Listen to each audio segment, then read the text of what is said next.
सब्ज़ी हम खाते हैं सुबह शाम, और पाकिस्तान में हाइब्रिड बीज सब्ज़ी का हम पैदा ही नहीं करते। इस टाइम देहात में सबसे बड़ा मसला इन सारे मसाइल की जगह पे ट्रेंड एक्सपर्ट लेबर है। कवानीन या फैसिलिटेशन ऐसे दी कि आपको ड्रोन उड़ाने के लिए ये हर वक्त की रेगुलेटरी मसाइल में ना पड़ना पड़े। सिंगल एक टेक्नोलॉजी ज़राअत की खिदमत के लिए मैदान में आती है, 4 कारोबार और खुल जाते हैं। ऑर्गेनिक फार्मिंग हो, ऑर्गेनिक कॉटन हो, ऑर्गेनिक राइस हो, इसकी बाकायदा एक इंटरनेशनल मार्केट है जिसको हिट करना चाहिए। सो पाकिस्तान ने अगर तरक्की करनी है मेरी नज़र में, और एग्रीकल्चर में भी, हमें एक बिजनेस ओरिएंटेड कंट्री बनना पड़ेगा। बिस्मिल्लाहिर्रहमानिर्रहीम, बिस्मिल्लाहिर्रहमानिर्रहीम। आज इकट्ठे होने का मकसद अपने तारों से ज़्यादा आप दोस्तों से गपशप करना है कि ज़राअत को हम किस एंगल से देखते हैं, और आपके जहन में ज़राअत के हवाले से ख़ास तौर पे जो दोस्त लाहौर में रहते हैं उनका बैकग्राउंड और ज़राअत के हवाले से आपकी परसेप्शन क्या है। तो बात को आगे बढ़ाने से पहले मेरा एक छोटा सा सवाल है आप दोस्तों से। आप में से कितने हैं जिनका आबाई पेशा कभी ज़राअत रहा हो? गुड। आप में से कितने जिन्होंने कभी ख़ुद खेती बाड़ी की हो? आपने। इसका मतलब कि हम में से अगर आप 4 दोस्त हैं तो आपके आबाई पेशा में से ज़राअत तो है, लेकिन आज आप प्रैक्टिकली ज़राअत नहीं कर रहे, ऐसा ही है? तो हो सकता है प्रैक्टिकली ज़राअत करने में 1 या 2 हों, उसकी कोई वजूहात हो सकती हैं। लेकिन हमने सबसे पहले जिस चीज़ को मैं आपसे डिस्कस करना चाह रहा हूँ, जो लफ्ज़ हम बार बार यहाँ बोल रहे हैं, ज़राअत।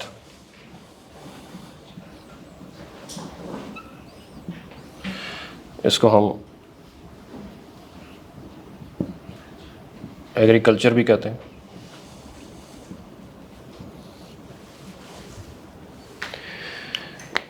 आपकी नज़र में ज़राअत क्या है? आपके ख्याल में ज़राअत क्या चीज़ है?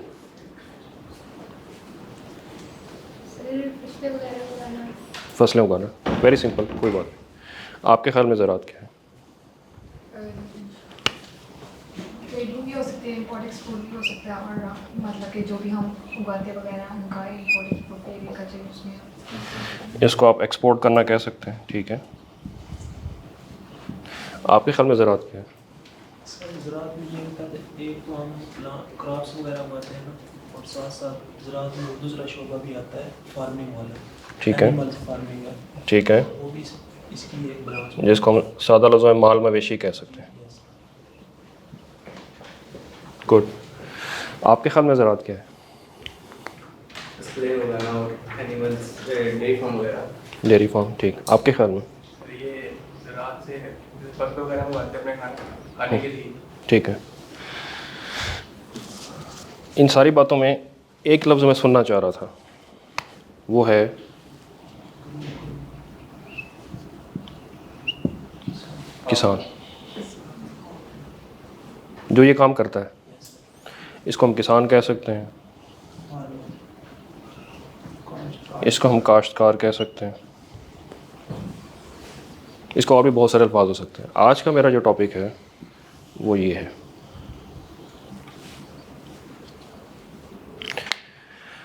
जो इस काम को सर अंजाम दे रहा है उसको हम किसान या काश्तकार कहते हैं। मुझे इस बात से मतलब नहीं है कि ये कितने एकड़ों का काश्तकार है, इस बात से कोई ताल्लुक़ नहीं है, क्योंकि ज़िम्मेदारी सबकी बराबर है। क्या ख्याल है? स्टेक सबके बराबर है। आज इसी वक्त जब हम बात कर रहे हैं ज़राअत की, तो शायद हमें बाहर शदीद धूप लग रही होगी, लेकिन अगर हम इस टाइम नेट पे चेक करके देखें या देखें मुल्तान में इस वक्त क्या हो रहा है, तो आपको अंदाज़ा होगा कि जितनी वहाँ पे यालाबारी हुई है, ओले पड़े हैं, तो जिन्होंने फसलें लगाई हुई हैं उनके साथ क्या हो रहा होगा। क्या ख्याल है? सो इसका मतलब ज़राअत को हम पेशा भी कहते हैं, इसको अगर हम कहें तो इबादत भी कहते हैं। बचपन से सुनता है ना कि ज़राअत पेशा भी है, इबादत भी है।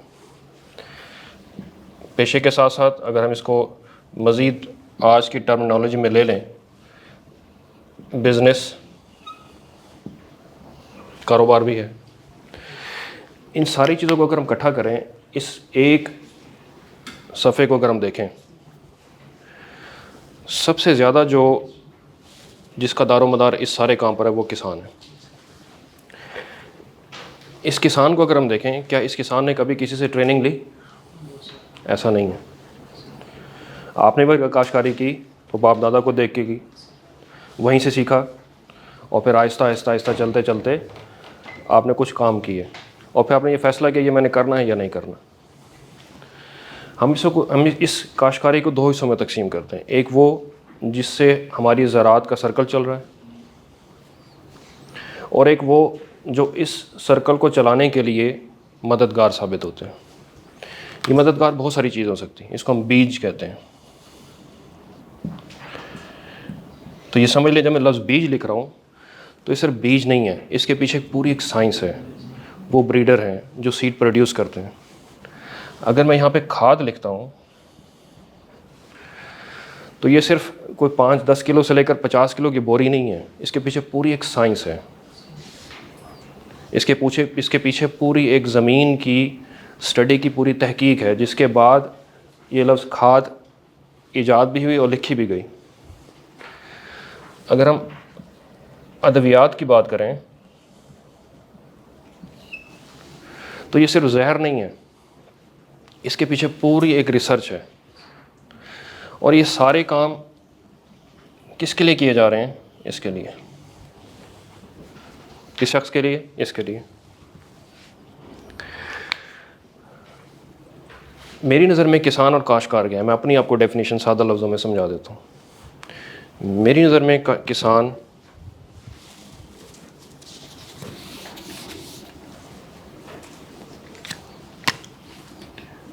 एक डायरेक्टर है।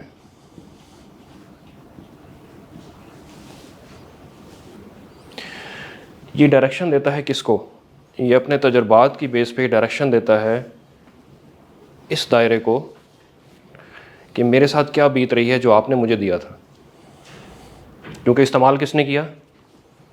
किसान ने। इन्होंने तो अपनी चीज़ आला मेयार से पेश की। तजर्बा किसने किया? इन्वेस्ट किसने किया? इसने।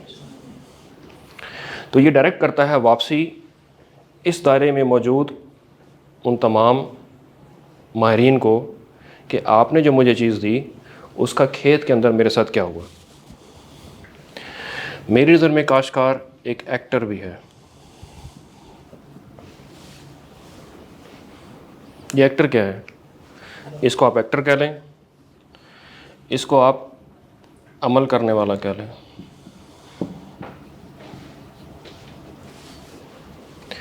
इस सारे मामले को, इन चीज़ों को खेत में लगाने वाला कौन है? वो ये काश्तकार है। किसान एक डिसीजन मेकर भी है।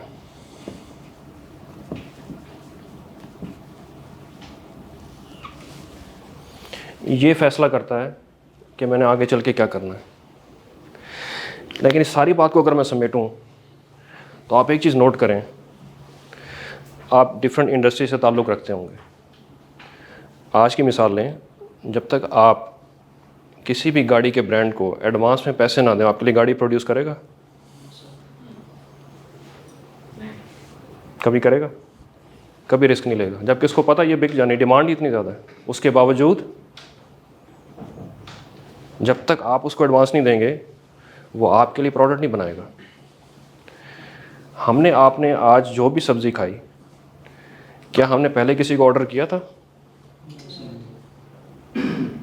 जरा इस चीज़ को फील करें, हमने इसको ऑर्डर नहीं किया था। उसने ये रिस्क अपने तजर्बे की बुनियाद पे लिया। क्या ये छोटा रिस्क है? उसको इस बात की कोई गारंटी नहीं थी कि ये मुझसे कोई ख़रीदेगा या नहीं ख़रीदेगा। ख़रीदना बड़ी दूर की बात है, अब यालाबारी हो रही है ना, उसको तो इस बात की भी गारंटी नहीं कि ये फसल आज से 24 घंटे बाद किस हालत में होगी, मैं इसको मैच्योर भी कर सकूँगा या नहीं कर सकूँगा। लेकिन उसके बावजूद उसने डिसीजन लिया। हमने आज जो सब्ज़ी खाई, इसका डिसीजन उसने आज से 3-4 महीने पहले लिया और उस पर एडवांस में इन्वेस्ट किया। उसने कितना बड़ा रिस्क लिया। आप लेंगे रिस्क? हम तो वो नौकरी भी शायद ज्वाइन ना करें जिसमें कंफर्म ना हो कि महीने के बाद तनख्वाह मिलेगी। ऐसा है या नहीं? तो आप उससे पूछें जिसने आज से 4 महीने पहले इन्वेस्ट किया और उसको इस बात की कोई इंश्योरेंस नहीं थी कि खुदा ना खास्ता अगर इस दौरान कुछ हो गया तो हम आपकी मदद के लिए आएंगे। आप जाएंगे उसकी मदद के लिए? जाएंगे उसकी मदद के लिए आज? तो ज़रा इस रिस्क को ज़रा फील करें, और जब आप इस शख्स को ज़रा नोट करें तो ये अकेला इंसान नहीं है, इसके पीछे भी बाल बच्चे हैं, इसके साथ मज़दूर भी अटैच है, इसके साथ मार्केट भी अटैच है, इसके साथ 4 मज़दूरों का घर भी चलेगा, ये अपना पेट भी पालेगा और कई घरों की रखवाली भी साथ साथ करेगा, और किसी को ये बताएगा भी नहीं, वो खामोशी से ये काम कर रहा होगा। लेकिन इसकी मदद को कौन जाएगा? कोई भी नहीं। सो आज मेरा जो आपसे डिस्कशन है वो प्रोफेशन से ज़्यादा इस प्रोफेशन को करने वाले के मुतालिक है। अगर हमें इसकी साइकोलॉजी, इसकी सोच के करीब अगर हम पहुंच गए तो फिर हमें समझ आएगा कि ये ज़राअत है क्या। इस बात को एक और एंगल से देखते हैं। मरदमशुमारी हो रही है, इसका डाटा क्या आता है? अगर हम तकरीबन या अंदाज़न कह लें कि 60 से 65% आबादी देहातों में रह रही है। ऐसा ही है जी। हम तो पहले बचपन से सुनते थे कि 70% है, लेकिन हम शहरों की तरफ रुझान बढ़ जाने से आज हम कह सकते हैं कि ये 60 से 65% होगी अंदाज़न मोहतातन। आप अंदाज़ा लगाएं कि 60 से 65% आबादी देहातों में रह रही है। अगर इसको खुदा ना खास्ता किसी वजह से शहरों की तरफ आना पड़े, क्या शहर आज इन लोगों का बोझ उठा सकते हैं? क्या हुकूमत इनके लिए मैनेजमेंट कर सकती है? इनके बस की बात ही नहीं। सो ये सिर्फ ये जिम्मेदारी नहीं उठा रहा, ये उस बहुत सारा माशी बोझ को भी उन्हीं ज़मीनों तक महदूद किए हुए है कि अगर वो शहरों की तरफ आ गया तो हमारे लिए ज़िंदगी गुजारना मुश्किल हो जाएगा। और ये काम उसने किसी से पूछ के नहीं किया। इसका मतलब क्या हुआ? किसान और काश्तकार बज़ाते खुद एहसासी ज़िम्मेदारी के साथ ये काम कर रहा है। क्या हमने कभी उसको अप्रिशिएट किया? आप लोग सोशल मीडिया यूज़ करते हैं, क्या आपने कभी सलाम किसान लिखा? एक दाद देने से ही कितना फ़र्क पड़ जाता है। कभी इस चीज़ को महसूस किया? नहीं। इसका मतलब ये कि हमने ये समझ लिया कि मैंने आज 100-150 रुपए की जो भी सब्ज़ी ख़रीदी तो मैंने अपना फ़र्ज़ अदा कर दिया, जबकि ये काम मुकम्मल अभी नहीं हुआ। मैं ज़राअत को किस हवाले से पसंद करता हूँ? बहैसियत पेशा, बेशक मैं ख़ुद काश्तकारी नहीं करता हूँ, लेकिन हो सकता है आप में से कुछ दोस्त ख़ुद काश्तकारी करें या मेरे सुनने वाले जो फ्यूचर में ज़राअत की तरफ आना चाहें। तो मैं आपको अपनी लाइफ के 4 चीज़ें जो ज़हन नशीन रहती हैं हर इंसान के, उसकी ज़रूरत भी हैं। नंबर 1, आप कमाना चाहते हैं, अर्न करना चाहते हैं, ऐसा ही है। लेकिन आप कमाने के साथ साथ ये भी चाहते हैं कि मेरी कोई एंटरटेनमेंट लाइफ भी हो, मैं कुछ घूमूं फिरूं भी सही। चाहते हैं ना हर कोई। बेशक आपको 4 लाख रुपए महीना की तनख्वाह मिल रही हो 9 to 5 और आप उस ऑफिस की दीवार से बाहर ही ना निकल सकें, तो आप हफ्ते बाद कैसा महसूस करेंगे? स्ट्रेस महसूस करेंगे। तीसरी चीज़, आप सोशल सर्कल भी चाहते हैं कि हमारे दोस्त अहबाब भी हों, हमारा एक सर्कल बने। क्या ख्याल है? ये 3 चीज़ें, कमाना, सोशल लाइफ, एंटरटेनमेंट, और सबसे आखिरी चीज़ वो ये कि आप अपने काम के ख़ुद मुख्तार हों। ये हर इंसान चाहता है। ऐसा चाहता है या नहीं? बिज़नेस में आप क्या चाहते हैं? यही चाहते हैं कि मैं डिसीजन मेकिंग खुद करूं। ये चारों चीज़ें अगर मुकम्मल होती हैं तो सिर्फ़ और सिर्फ ज़राअत के पेशे मुकम्मल होती हैं। आप शहर के दूर से बाहर निकलें, देखने में आपके लिए वो सब्ज़ा होगा जो आपके आंखों को अच्छा लग रहा है, लेकिन वो बताते खुद पेशा भी है। अगर आपका दिल कर रहा है ट्यूबवेल पे नहाने को, नहाए होंगे आप में से कई दोस्त। क्या ख्याल है? मज़ा आता है? तो क्या वो एंटरटेनमेंट नहीं? आप किसी के खेत में जाएं, आप किसी काश्तकार ने सब्ज़ी लगाई हुई है, आपने ज़रूर एक्सपीरियंस किया होगा। आप उसे खेत में खड़ो के सब्ज़ी लेना चाहें, मैं कसम खाने को तैयार हूँ आपसे 1 रुपया भी नहीं लेगा। ऐसा है या नहीं? ऐसा है या नहीं? दुनिया के किसी और कारोबार का मुझे बताएं कि आप उसकी फैक्ट्री में घुसें और आपको मुफ्त में वो चीज़ दे दे। मुरब्बतन दे सकता है, लेकिन वो दिल से आपको देगा। तो इसका मतलब क्या हुआ? इसका दिल बहुत बड़ा है। इसका दिल बहुत बड़ा है, ये काम इतना आसान नहीं है। ज़राअत खुले आसमान के नीचे है। कोई फैक्ट्री ऐसी है जो रात को गार्ड के बगैर छोड़ के आती हो? ये ऑफिस बिल्डिंग है, यहाँ पे खजाना किताबों का होगा, उसके बावजूद बाहर एक गार्ड होगा। ऐसा है या नहीं? Yes sir. किसी खेत के बाहर आपने देखा कोई गार्ड खड़ा होता है? उसका गार्ड फिर कौन है? अल्लाह। वो अल्लाह की आस पे रात को छोड़ के जाता है। और अगर खुदा न खासा कुछ हो तो मैंने अपनी आंखों से देखा, वो मुसल्ला बिछाता है और अल्लाह का शुक्र अदा करता है कि यकीनन इस नुकसान के बदले अल्लाह ताला ने मुझे किसी बड़े नुकसान से बचाया हो। ये है जिगरा, इसको ज़रा महसूस करें। जबकि सारे मामले में उसकी मदद के लिए कोई नहीं आया। फील कर रहे हैं इस चीज़ को? ये मैं 20 सालों का वो निचोड़ बता रहा हूँ जो मैंने ज़राअत को बिज़नेस से हट के लोगों में देखा है। जब तक आप इंसान को नहीं समझेंगे ना जो इस काम को एक्ट कर रहा है, हम उस बिज़नेस को नहीं समझ सकेंगे। इस वक्त ज़राअत एक वाहिद ऐसा पेशा है, टू बी वेरी ऑनेस्ट, अगर आपके पास स्किल है, ज़मीन अपनी भी नहीं है, ठेके पे ली हुई है, अगर आपकी विल है, आपके अंदर पैशन है, आप काम कर सकते हैं, आप मार्केट को ट्रस्ट दे सकते हैं। यकीन माने बीज से लेकर फसल पकने तक आपको हर चीज़ उधार पे मिलने को तैयार बैठी है।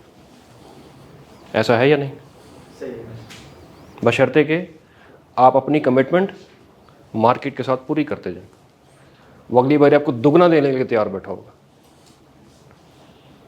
जबकि उसके मुकाबले में आपको कारोबार शुरू करें और किसी बैंक का दरवाज़ा नॉक करें, जब तक आप बदले में कुछ नहीं देंगे और जो आप देंगे उतना भी आपको नहीं मिलेगा। ऐसा है या नहीं?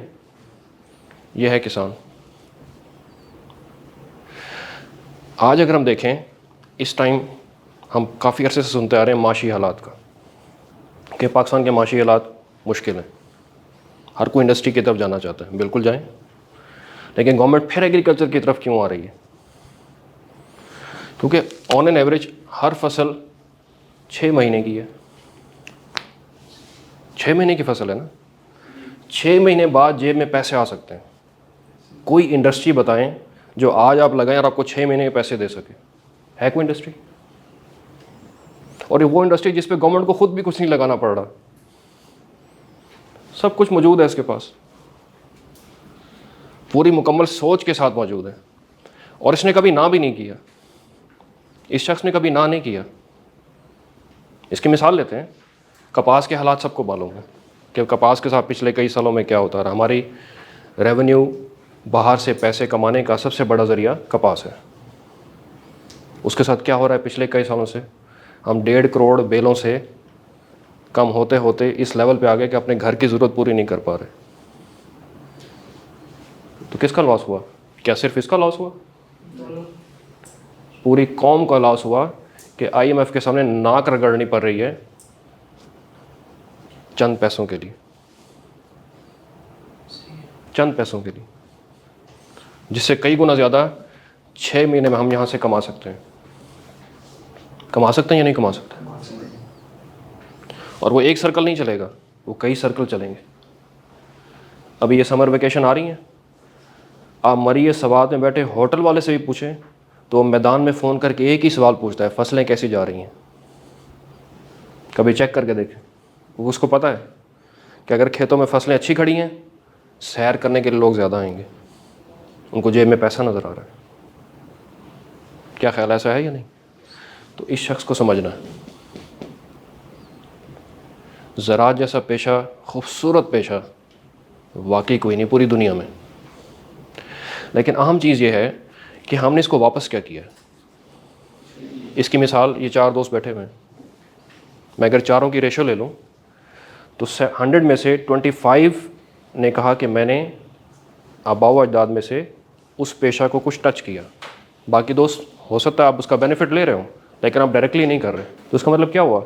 इसका मतलब कि जिन्होंने आबाओ अजदाद ने जो काम शुरू किया था, आज अगली नस्ल उसको आगे लेकर नहीं चल पा रही। तो सवाल ये है कि हमने काश्तकार को वापस क्या किया, और आज शहरों की तरफ रुख ज़्यादा क्यों है? इसको ज़राअत से थोड़ा सा हट के समझने की ज़रूरत है। आप किसी भी पेशा से मुंसलिक हों, क्या आप नहीं चाहते कि आपकी आने वाली नस्लें या आप खुद हर आने वाले दिन पहले से बेहतर माहौल में रहें? आप चाहते हैं ना? ये लोग शहरों में आके क्यों आबाद होते हैं? इसी वजह से आबाद होते हैं कि वो समझते हैं कि यार हम और हमारी आने वाली नस्लें शहरों में जाकर अच्छे माहौल में पढ़ लिख सकती हैं और उनका फ्यूचर डिफरेंट होगा। तो क्या ख्याल है, जो यहाँ से छोड़कर शहरों की तरफ आया और इस माहौल को उसने देखा, क्या वो वापस उस माहौल में जाना चाहता है? नहीं जाना चाहता। इसका मतलब जिस शख्स ने हमें सपोर्ट किया हमने उसको पे बैक नहीं किया। इस माशरे ने, सोसाइटी ने, पॉलिसीज़ ने इस तबके को पे बैक, मैं पे बैक को ये नहीं कह रहा कि उसने गवर्नमेंट ने खाद कितनी प्राइस कम कर दी, डीज़ल की प्राइस क्या कर दी, ये मारूजी मामला है। असल ये है कि वो शख्स जिस माहौल हालात में रह रहा था, क्या उसके काम करने के हालात वाक़यात वक्त के साथ साथ बेहतर हुए या नहीं हुए? क्या उसको आज भी लोड शेडिंग का सामना है या नहीं? क्या उसको घर में साफ़ पीने का पानी मुयस्सर है? क्या इस शख्स को आज भी खुदा ना खासा घर में कोई बीमारी हो तो उसके करीब तरीन हॉस्पिटल की कोई फैसिलिटी है? और अगर उसको कोई मसला हो जाए तो उसका कोई खर्च उठाने के लिए कोई ऐसा मामला है जिस पे उसको किसी जगह हाथ ना फैलाना पड़े, जिसमें वो समझेगा यार ये मेरा हक है? क्या हमने ऐसा किया? हम सब इसके जिम्मेदार हैं, जिसकी वजह से आज आबादी 70% की बजाय 60% देहातों में है। और अगर ये मामला चलता रहा तो आने वाले 10-20 साल में क्या होगा? ये और कम होते जाएंगे। इसकी मिसाल मैं देता हूँ। अमेरिका में 1.65% लोग देहात में रहते हैं, बाकी सब कहाँ रहते हैं? वो 1.65% जो रहते हैं देहातों में, उनका ताल्लुक खेती बाड़ी से, ज़राअत से। उनकी भी औसत उम्र 40 साल है। इसका मतलब क्या हुआ कि वो खेतों में नहीं रहना चाहते। वो कहाँ रहना चाहते हैं? शहरों में जाना चाहते हैं।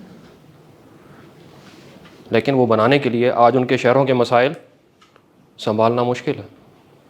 इतनी बड़ी आबादी को शहरों में होल्ड करना मुश्किल है। लेकिन फिर भी बेहतरी कहाँ पे आई? यकीन माने, अमेरिका जैसे फॉर्म जहाँ पे मैं खुद देखने का मौका मिला, देहातों में भी आपको मैकडॉनल्ड मिल जाएगा। उसका दिल नहीं करता क्या खाने को? क्या ख्याल है? आपका दिल करता है ना देहात में खाने को?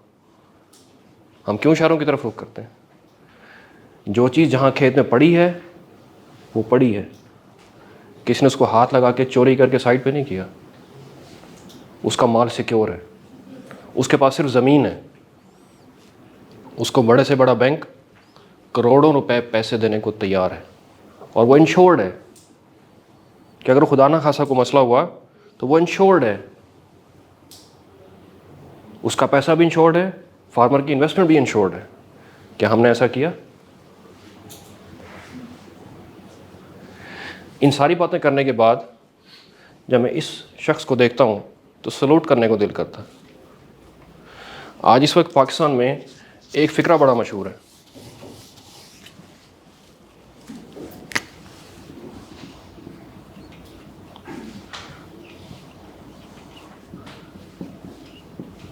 Food security. सबने सुना होगा, सुना है ना सबने, कि जो फूड सिक्योरिटी बड़ी इंपॉर्टेंट है, पूरी दुनिया में चल रहा है इस वक्त। मैं लफ्ज़ सिक्योरिटी को ले लेता हूँ। आज पाकिस्तान सबसे बड़ा दावा क्या करता है कि दुश्मन हम पे हमला नहीं कर सकता, और इंशाल्लाह नहीं कर सकता। इसका मतलब क्या है? तो क्या ये सिक्योरिटी इन्वेस्टमेंट के बगैर आ गई थी?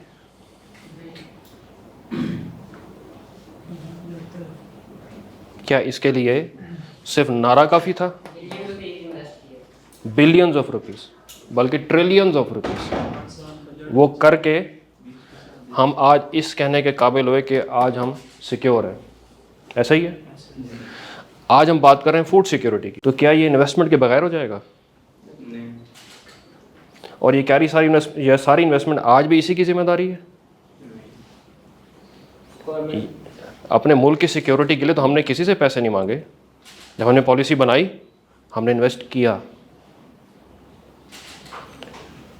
हमें किसी ने नहीं कहा था, हमने खुद डिसीजन किया था।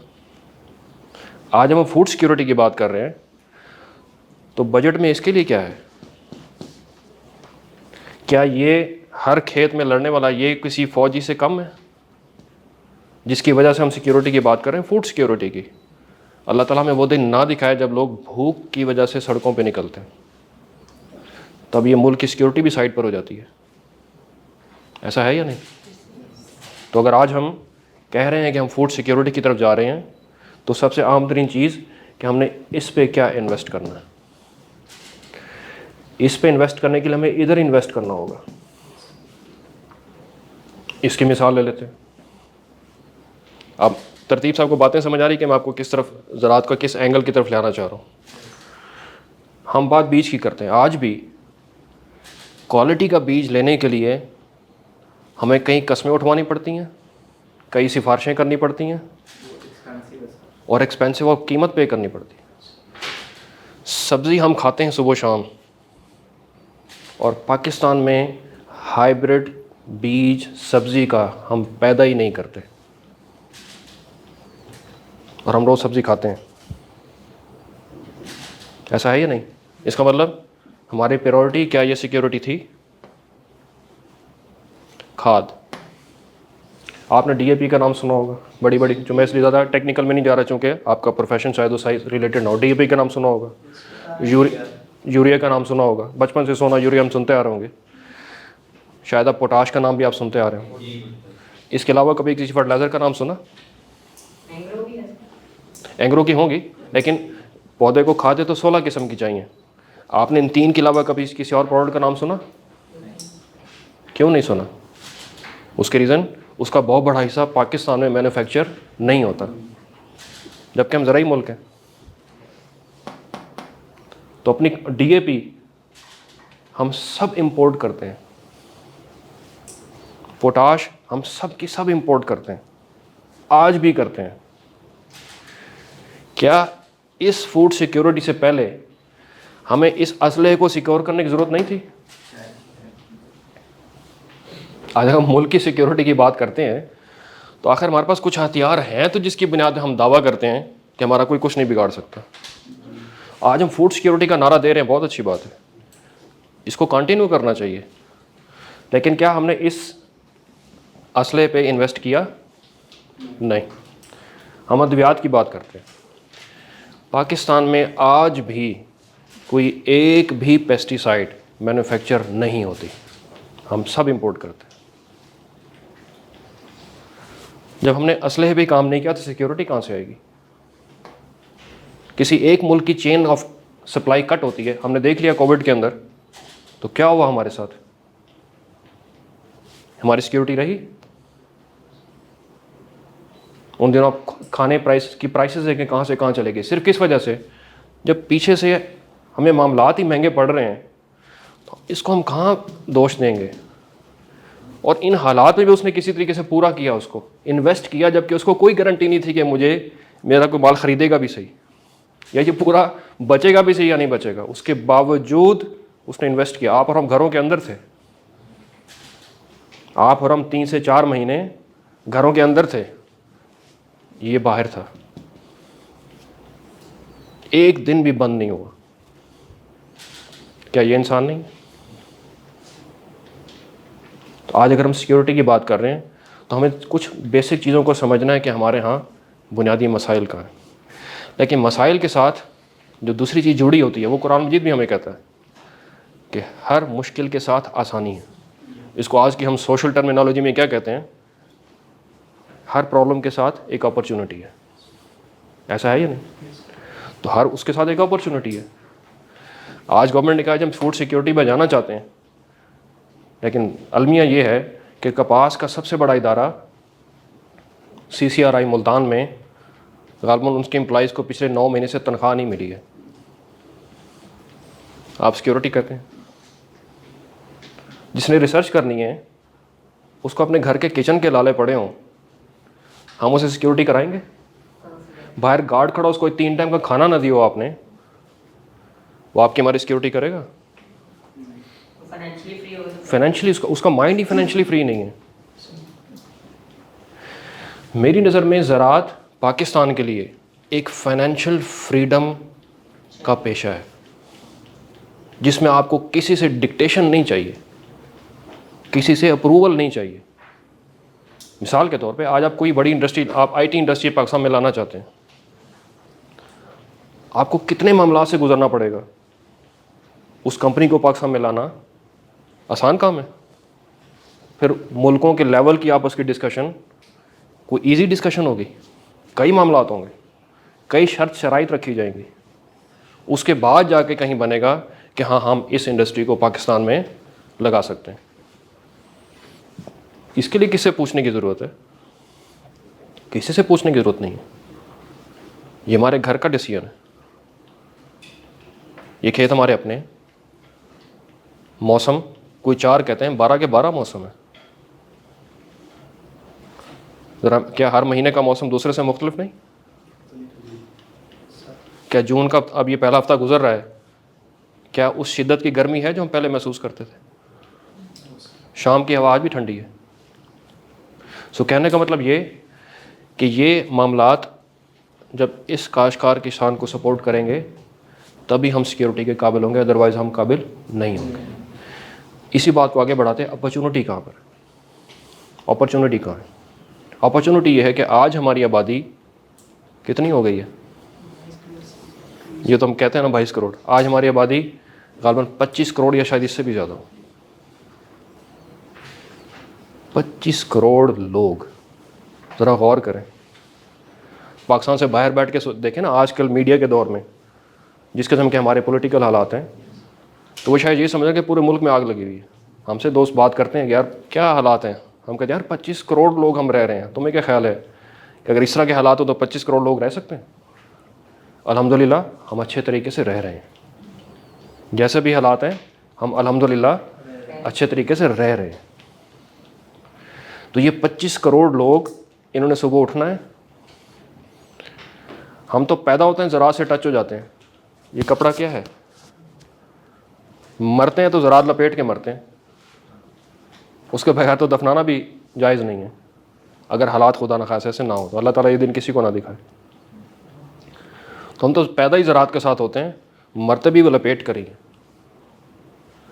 तो मैं अक्सर कहता हूँ, आप जन्नत से ज़राअत को निकाल दें, हूर अच्छी लगेगी? आप निकाल दें जन्नत से, मेवे निकाल दें, अंगूर निकाल दें, खेत निकाल दें, दूध की नहरें निकाल दें, शहद की नहरें निकाल दें, ये सब एग्रीकल्चर है ना। ज़ेर ज़मीन बहते हुए मीठे चश्मे निकाल दें, शराब तहूर निकाल दें, खजूर निकाल दें, गंदम के पौधे निकाल दें, मेवे निकाल दें, वो तख्त दरख्तों की छाँव निकाल दें, तो बैठ के दिखाएं किसी महबूब के साथ, लगेगा अच्छा? ज़राअत, agriculture is God's own profession. मैं ये फ़िक्रा लिख देता हूँ।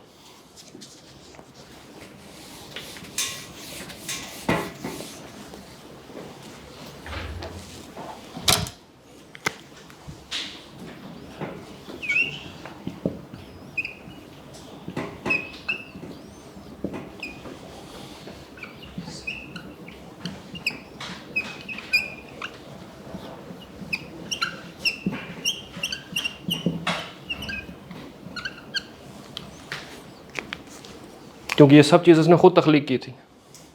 आज के भी साइंटिफिक दौर में दुनिया की कोई फैक्ट्री मुझे बीज फैक्ट्री में बना के दिखा दे, पौधे पर ही लगेगा। आप बेशक उस पौधे को फैक्ट्री के अंदर का कोई माहौल दे दें, वो लगेगा पौधे के ऊपर ही। इसको कोई फैक्ट्री खुद नहीं बना सकती। कैसा है? तो इन सब चीज़ का ब्रीडर कौन है? अल्लाह खुद है। साइंटिस्ट ने तहकीक करके उसके अंदर से चीज़ें लेकर उनको आपस में जोड़ के कुछ नया ज़रूर बनाया, लेकिन बेसिक राइट्स किसके पास थे? God's own profession. इसलिए तो मैं कहता है कि घूमो फिरो, निकलो, देखो ज़मीन को, आंखें खोलो, अल्लाह के बंदों की तलाश करो, मेरी ज़मीन पे फैल जाओ, देखो। वो बार बार कहाँ कहते हैं, मेरी ज़मीन पे फैल जाओ और देखो, जहाँ जाएंगे एग्रीकल्चर नज़र आएगी। सिर्फ आंखें खोल के रखने की ज़रूरत है। सो ये agriculture is God's own profession. इसको करने वाला फिर कौन है? ये किसान और काश्तकार। इसको मामूली ना समझें, ये it is a very honourable person. हालात, वाक़ियात, लेन देन, मामलात सबके साथ ऊपर नीचे होते हैं। कोई किसी से कोई फरिश्ता पैदा नहीं हुआ यहाँ पे, सबके साथ होंगे। लेकिन आज अगर हम इस काबिल हैं कि वही गंदम जो हम 6 महीने पहले सोच रहे थे इंपोर्ट करने के, और अल्लाह ताला ने इसी के हाथ का लगाया हुआ बीज 3 महीने में कैसा मौसम बदल दिया, और क्या हुआ, हम बाइज़्ज़त तरीके से कहने के काबिल हो कि गंदम हमारी ज़रूरत से ज़्यादा पैदा हुई है, जबकि किसी को यकीन नहीं था। यकीन माने, अभी गंदम, आजकल गवर्नमेंट का क्या दौर है कि कपास लगाएं। पिछले सालों तक जो हालात थे, गवर्नमेंट ने कैंपेन चलाई, मोटिवेट किया, कपास लगाएं। तो लब्बैक किसने कहा? इसी ने कहा। पिछले हालात को देखने के बावजूद इसी ने लब्बैक कहा कि हाँ मैं लगाता हूँ।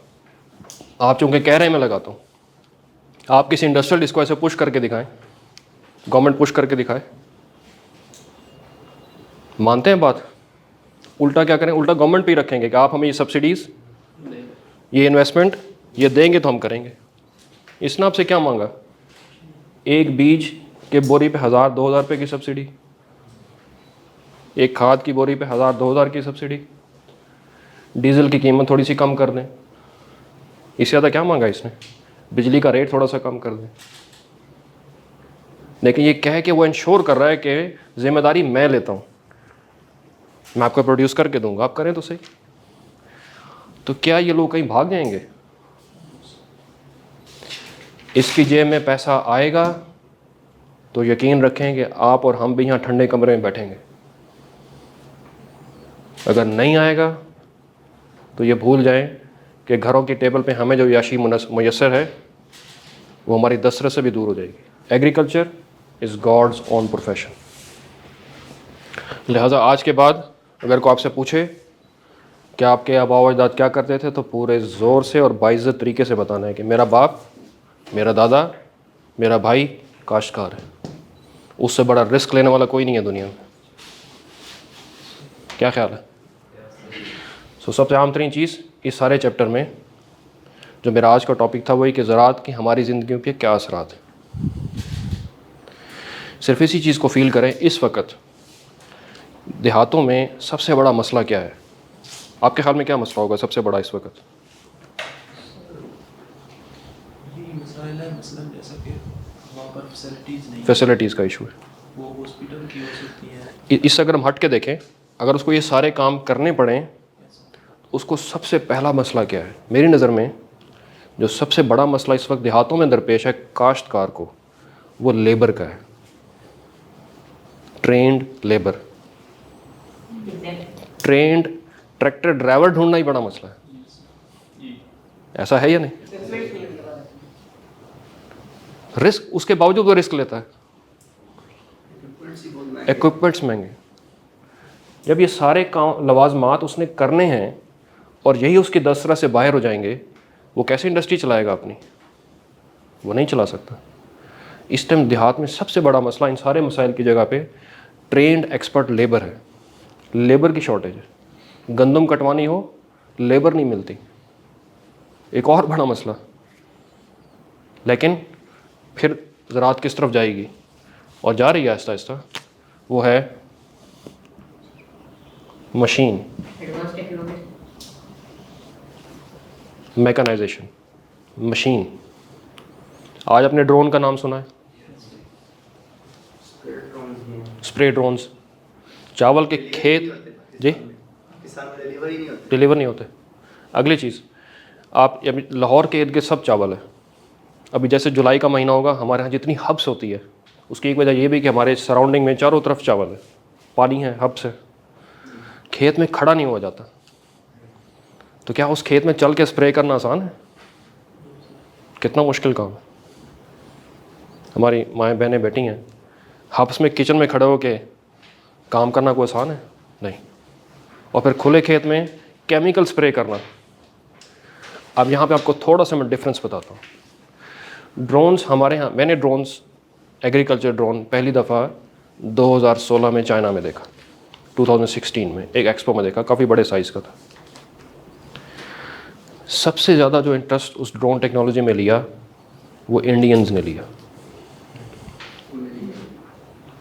ठीक, आज अगर किसी का आपसे पंजाब इंडियन साइड पर रब्ता है तो मेरी इंफॉर्मेशन में ड्रोन्स चावल के ऊपर इतना ज़्यादा इस्तेमाल है और इतनी ज़्यादा डिमांड है कि एक एक हफ़्ता पहले काश्तकार बुकिंग कराते हैं और दुकानों पे खुले पड़े हुए,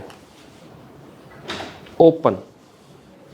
इसका मतलब क्या कि ना सिर्फ गवर्नमेंट ने उसको ऑन किया, फैसिलिटेट किया, बल्कि कवानीन या फैसिलिटेशन ऐसे दी कि आपको ड्रोन उड़ाने के लिए ये हर वक्त की रेगुलेटरी मसाइल में ना पड़ना पड़े। हमारे यहाँ तो ड्रोन उड़ाने के लिए पहले की परमिशन चाहिए आपको। ऐसा है, हम तो घरों में नहीं, छतों पे नहीं उड़ा सकते, तो बाकी ओपन खेतों में कैसे करेंगे? वो तो बड़ी हैवी किस्म की चीज़। तो हमारी एक इंटरनेशनल मीटिंग थी अपनी इंडियंस काउंटर पार्ट के साथ, तो मैंने बाकायदा वीडियोस देखी। मैंने से पूछा, उन्होंने कहा मार्केटों में लाइन लगी हुई है, एडवांस बुकिंग, एक हफ़्ता पहले वो पैसे दे के बुकिंग कराते हैं। उसका फ़ायदा किसने लिया? फार्मर ने लिया। जिसको लेबर नहीं मिल रही थी उसने मशीन से फ़ायदा उठाया, लेकिन उस मशीन से एक पूरा नया कारोबार खुला। क्या वो ड्रोन उड़ाने वाले ज़राअत से हैं? क्या वो खुद ज़राअत खेती बाड़ी कर रहे हैं? नहीं, आईटी से होंगे, किसी और पेशे से होंगे। उस किसान का बेटा भी हो सकता है, उसके लिए एक और रोज़गार का मौका खुल गया ना कि वो ड्रोन उड़ा सकता है। फिर क्या वो ड्रोन हर वक्त मेंटेन रहेगा? नहीं, उसको मेंटेन करने के लिए फिर एक टेक्नोलॉजी चाहिए, उसका एक्सपर्ट चाहिए, मैकेनिक चाहिए, जिसकी ऑयल चेंजिंग करेगा, उसको ओवरऑल करेगा, कोई इलेक्ट्रॉनिक का प्रॉब्लम आता है उसको ठीक करेगा, कोई उसकी स्प्रे नोजल को चेंज करने के लिए, कोई उसके विंग्स ठीक करने के लिए। अगर गाड़ी एक मार्केट में आई है तो क्या पूरी उसकी चेन ऑफ सप्लाई नहीं शुरू होगी? वो भी साथ है। तो सिर्फ एक टेक्नोलॉजी, आप अंदाज़ा लगाएं, एक टेक्नोलॉजी, सिंगल एक टेक्नोलॉजी ज़राअत की खिदमत के लिए मैदान में आती है, 4 कारोबार और खुल जाते हैं। ऐसा कहीं और होता है? और वो सस्टेनेबल है, हर साल होना है। ये ऐसा भी नहीं है कि हाँ जी अपने वन टाइम ख़रीदा कस्टमर ने तो अगली दफ़ा आपके पास नहीं आएगा। उसको हर दफ़ा ज़रूरत है, उसको हर दफ़ा एक्सपर्टीज़ चाहिए। तो अगर आप में से कोई ड्रोन एक्सपर्ट हो तो कितना बड़ा मुल्क पड़ा हुआ है, लेकिन उसके लिए गवर्नमेंट की वो फैसिलिटी, रेगुलेटरी, हमें अप्रूवल भी चाहिए जो आपको हमें आसानी दें कि हम ये काम खेतों में जाके कर सकें। मैं अपनी बात को काफ़ी डिटेल के साथ बयान किया। आपके सवाल लेना चाहता हूँ, मैं हाजिर हूँ।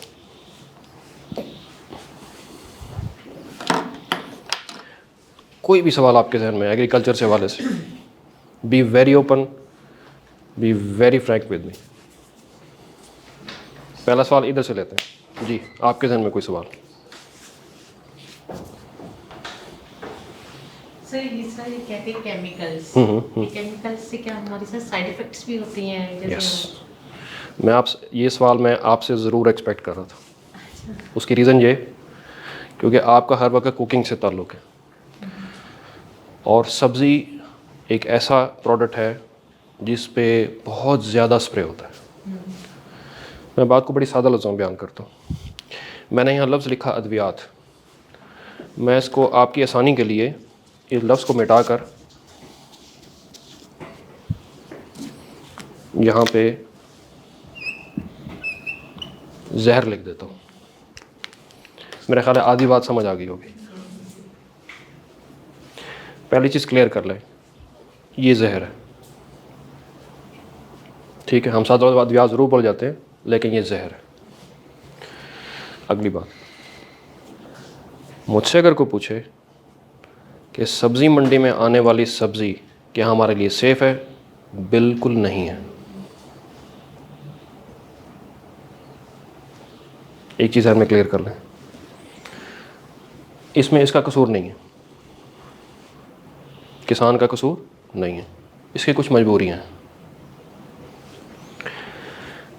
जहर सब्ज़ी पे हो, किसी भी फसल पर हो, एक ख़ास मसले को कंट्रोल करने के लिए, कीड़ों को तलफ़ करने के लिए, दवाइयाँ बीमारियों को कंट्रोल करने के लिए इस्तेमाल होता है।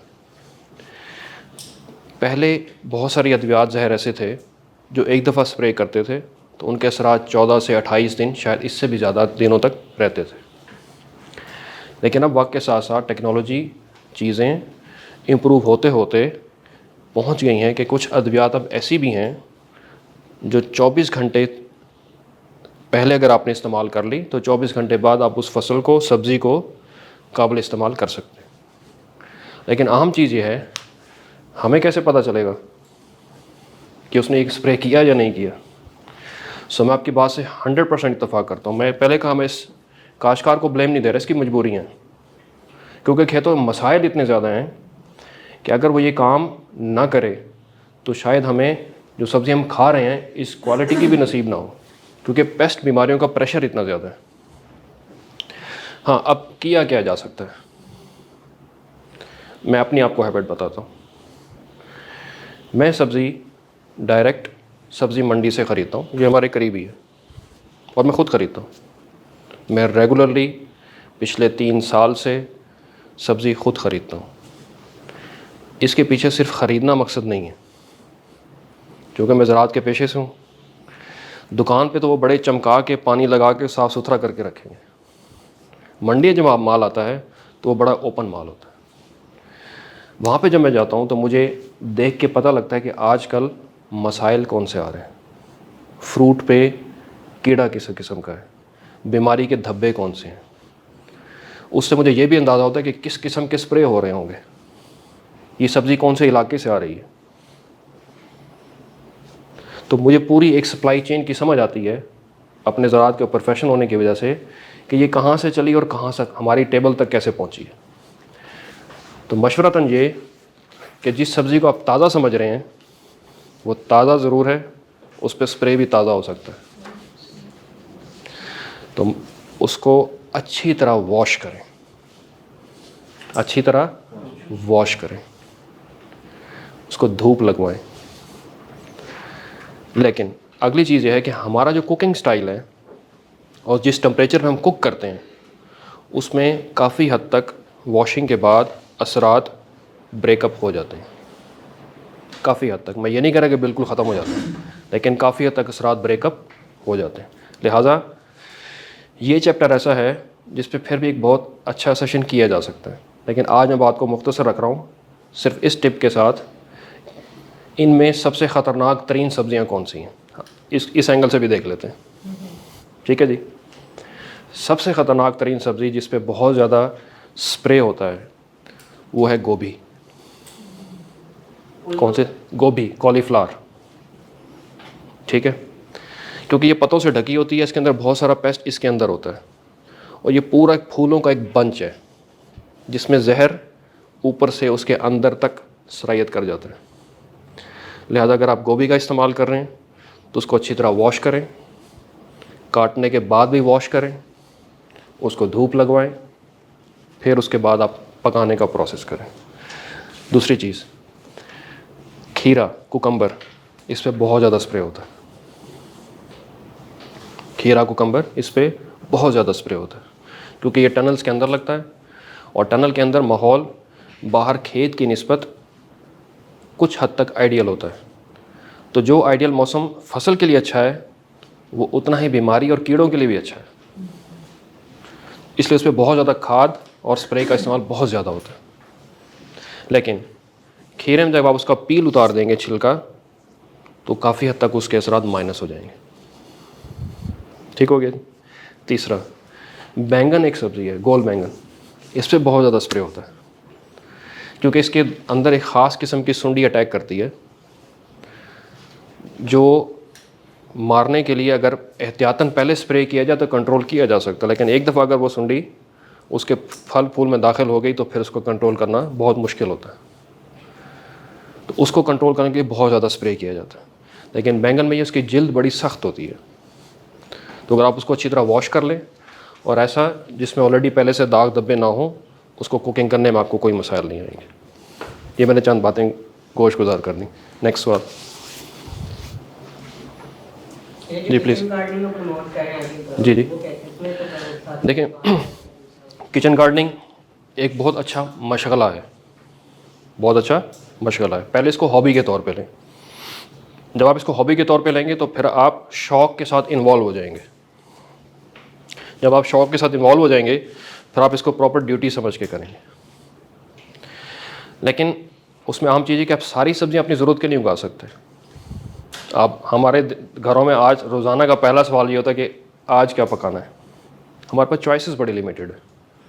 एक मसला हमारे यहाँ ये भी है कि हमारे पास खाने पीने की चॉइसेस लिमिटेड हैं, और इसको लिमिटेड हमने बजाते खुद अपने ट्रेडिशन की वजह से किया हुआ है। मतलब दुनिया में तो और बहुत सारी सब्जियां हैं, कई मुख्तलिफ आप देखें टमाटर आज भी हमारे यहाँ किस शक्ल का मिलता है। अगर मैं थोड़ी सी ड्राइंग अपनी अच्छी करके बनाऊँ तो वो ये ओवल शक्ल का होगा, जबकि आपने बाकी दुनिया में टमाटर देखा है। हम तो ड्राइंग भी बनाते थे तो टमाटर इस तरह का बनाते थे।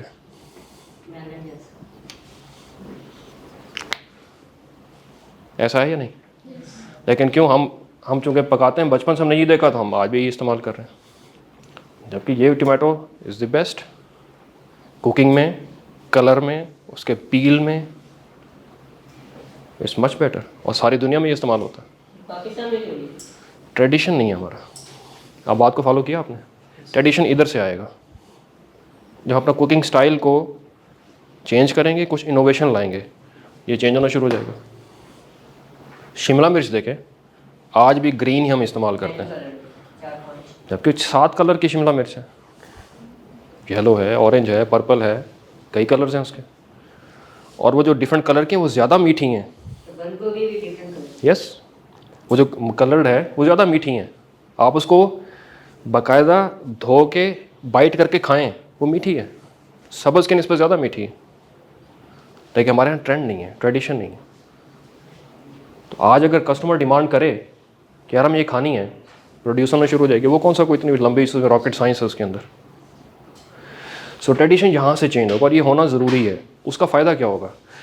जब हम अपने कुकिंग के ट्रेडिशन को चेंज करेंगे, कुछ नई सब्ज़ी, कुछ नई, इवन सब्ज़ी की शेप ही चेंज हो जाने से फ़ायदा कहाँ पे होगा? इसके पास होगा। जब वो एक ही चीज़ कई सालों से एक ही उगाई जा रहा है, उसको एक नई मार्केट मिल जाएगी। हम एक चीज़ ज़्यादा प्रोड्यूस करके परेशान हो जाते हैं, और फिर हम एक ही चीज़ बार बार बात करते हैं एक्सपोर्ट करें। यार हम 25 करोड़ लोग थोड़े हैं क्या? हम 25 करोड़ लोग मार्केट नहीं है? इसकी मिसाल ले लेते हैं, तुर्की में एक दफ़ा आलू बहुत ज़्यादा प्रोड्यूस हो गए, सरप्लस हो गया, तो गवर्नमेंट ने एक प्लान दिया कि हर घर रोज़ाना 3 किलो आलू ख़रीदेगा। किलो 1.5 की तो बच्चे चिप्स खा जाते हैं, शायद इससे भी ज़्यादा की। एक हफ़्ता सिर्फ उन्होंने किया, मस्ट किया, और कई घरों में जाके बाकायदा बिल चेक करते थे कि आज आपने 3 किलो आलू ख़रीदे या नहीं। एक हफ़्ते बाद काम सीधा हो गया। अब इतनी बड़ी आबादी है, 7-8 करोड़ की आबादी है, और अगर आलू सरप्लस हो गया है तो ये घर के अंदर मार्केट नहीं है। तो अगर सरप्लस हो गया है तो एक मोटिवेशन स्कीम गवर्नमेंट इस तरह क्यों नहीं चलाती? क्या हम शहरों में लोग बैठ के, कुछ साल में 2-4 दफ़ा ही होना है ना यार, कौन सा हर हफ्ते होना है? ऐसे किसी 1-2 फसल पे ही होना है ना। अगर आलू प्रोड्यूस हो गया ज़्यादा, पॉलिटिक्स से बाहर ही नहीं आ रहे। यस, तो हम इसको प्रायोरिटी दें ना। हम इसको फोकस क्यों नहीं कर रहे? हम करें इसको फोकस, कोई इसके लिए कैंपेन चलाएं। हम सिर्फ ये कैंपेन क्यों चला रहे हैं कि तुम कपास दोबारा लगाओ? यस, लगानी चाहिए, इसमें कोई दूसरी राय नहीं है। लेकिन अब जो ज़्यादा बारी और बारिश हो गई है, कोई पूछने गया आएगा? कोई कंपनसेट करेगा उसको? तो डिमोटिवेशन कहाँ होगी? फिर यहाँ पर होगी। फिर आप और हम जब जाएंगे मार्केट से कपड़ा खरीदने तो ब्लेम किसको देंगे? बहुत महंगा है, रश फिर भी कम नहीं हो रहा। किसान को भी तो अपने हक के लिए कुछ करना चाहिए। देखें, पहली बात ये, आपकी बात बहुत अच्छी कि किसान को अपने हक के लिए करना है, वो करते हैं। बहुत सारी तंजीमें, बहुत सारे मामलात हैं, करते हैं। लेकिन मैं समझता हूँ कि एक बहुत बड़ा उनका हिस्सा शहरों में है। उनके बच्चे इधर हैं, उनके दोस्त अहबाब इधर हैं, रिश्तेदार इधर हैं, तो हम किस लिए शहरों में बैठे हुए हैं? क्या शहरों में से हमने कभी इसके लिए आवाज़ उठाई? कभी भी, सिंगल टाइम। हम सिर्फ ये ब्लेम करते हैं यार महंगी दे रहे हैं बड़ी, यार टमाटर बहुत महंगा हो गया, प्याज बहुत महंगा हो गया यार, मान लिया। इससे भी कभी किसी ने पूछा है? मैं आपको सादा सी मिसाल, अब सब्ज़ी की बात चली, आज से कुछ अर्सा चंद साल 10, 12, 15, 20 साल पीछे जाएं, क्या बड़े काश्तकार सब्ज़ी उगाते थे? इसको उगाना वो अच्छा ना भी कहें हम, इसको बहुत ज़्यादा प्रॉफिटेबल नहीं समझते थे, प्रायोरिटी नहीं समझते थे। बड़ा काश्तकार समझता था कि मैं कपास लगाऊंगा तो मुझे बड़ा काश्तकार, चावल लगाऊंगा, गन्ना लगाऊंगा। तो सब्ज़ी उगाना तो छोटे काश्तकारों का काम समझा जाता था, ऐसा ही नहीं। तो छोटे छोटे काश्तकार लगाते थे, आप और हम खाते पीते थे। वक्त के साथ साथ क्या हुआ? प्रॉफिटेबिलिटी बढ़ी, नीड बढ़ी, पॉपुलेशन बढ़ी। तो वो जो इतने अरसे से छोटी छोटी काश्तकारी करके अपना गुजारा भी कर रहा था, हमारे टेबलों तक भी चीज़ पहुंच रही थी। अब क्या हुआ?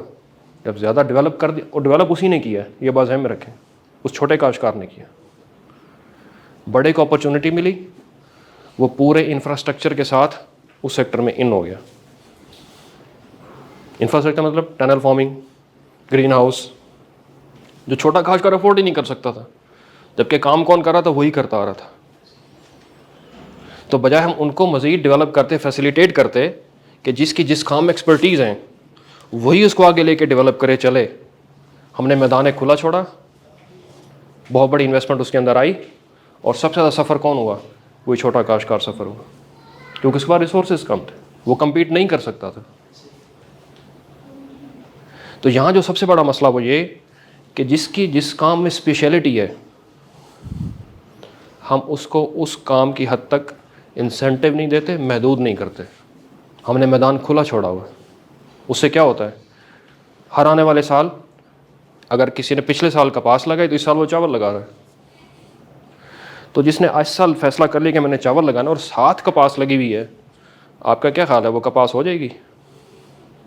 जितनी नमी और माहौल साथ खेत में मुख्तलिफ है, उसके लिए तो कपास को उगाना, बचाना ही बड़ा मुश्किल हो जाएगा। तो हमने क्या किया? हमने वो एक क्रॉप जोनिंग को, स्पेशलिटी को डिस्टर्ब कर दिया। और ये कैसे हुआ? ये बाकायदा पॉलिसी के तहत हुआ, ये ऊपर से नीचे हुआ, नीचे से चेंज नहीं आई। जब कपास के इलाकों में गन्ना लगना शुरू हुआ तो किसने चेंज किया? क्या काश्तकार ने कहा मैं आज से गन्ना लगाऊंगा? नहीं, पहले वहाँ फैक्ट्री लगी थी, पॉलिसी बनी, अप्रूवल हुई, किसने दी? क्या काश्तकारों ने दी? हम इसको बेचारा कहें या जो भी कहें, लेकिन जब इसको नज़र आया कि यार अब गन्ने की फैक्ट्री लग रही है तो मैं अब यहाँ ये काम कर लेता हूँ, तो उसको तो वहीं उसने उसी तरफ शिफ्ट होना है जहाँ उसको 4 पैसे मिल रहे हैं, तो वो शिफ्ट हो गया। आज चीनी सरप्लस है, किसने गन्ना उगा के दिया था? इसने। इसका क्या कसूर है? हमने पूरा जोन ही डिस्टर्ब कर दिया, और नतीजा क्या निकला? पाकिस्तान के हर तीसरे बंदे को शुगर है। इस टाइम पाकिस्तान डायबिटीज़ में वर्ल्ड में नंबर 1 है। कांग्रेचुलेशंस।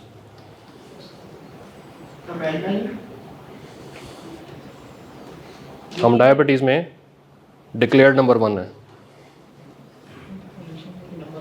शुगर के अलावा कार्बोनेटेड बहुत ज़्यादा चीज़ें हैं, लेकिन कहने का मतलब ये, उसका रॉ मटेरियल कहाँ से आया? एग्रीकल्चर से ही आया ना।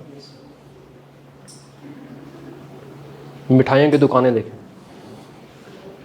सो कहने का मतलब ये बंदा सोसाइटी, गवर्नमेंट को हर वक्त सर्व करने के लिए तैयार बैठा है, लेकिन हम ये कि जब ये कर लेता है तो फिर हम इसका हाथ नहीं पकड़ते, फिर हम इसकी तवज्जो नहीं देते, हम इसको छोड़ देते हैं।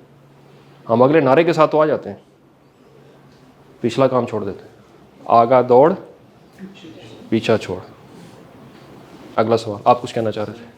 मैं पूछना चाह रहा था कि ऑर्गेनिक फार्मिंग का बड़ा सुनने में आता है, तो पाकिस्तान में ये नज़र कहीं भी नहीं आती, किस आता है कि ऑर्गेनिक फार्मिंग मीन्स कि विदाउट एनी, मैं समझ गया। हाँ, मतलब आप कहना ऑर्गेनिक फार्मिंग का शोर शराबा ज़्यादा है, पाकिस्तान में नज़र कम आती है, ऐसा ही है। पहली चीज़, ऑर्गेनिक फार्मिंग बज़ाते खुद एक ऐसी फार्मिंग है जो पेस्टिसाइड केमिकल फ्री फार्मिंग है, लेकिन अगर इंटरनेशनल इसके रूल्स रेगुलेशन को देखा जाए तो वो इतने स्ट्रिक्ट और ऐसे डिफरेंट है कि हम उन इलाकों में जहाँ पहले से ज़राअत होती आ रही है उस जगह पे ऑर्गेनिक फार्मिंग करना बहुत मुश्किल है।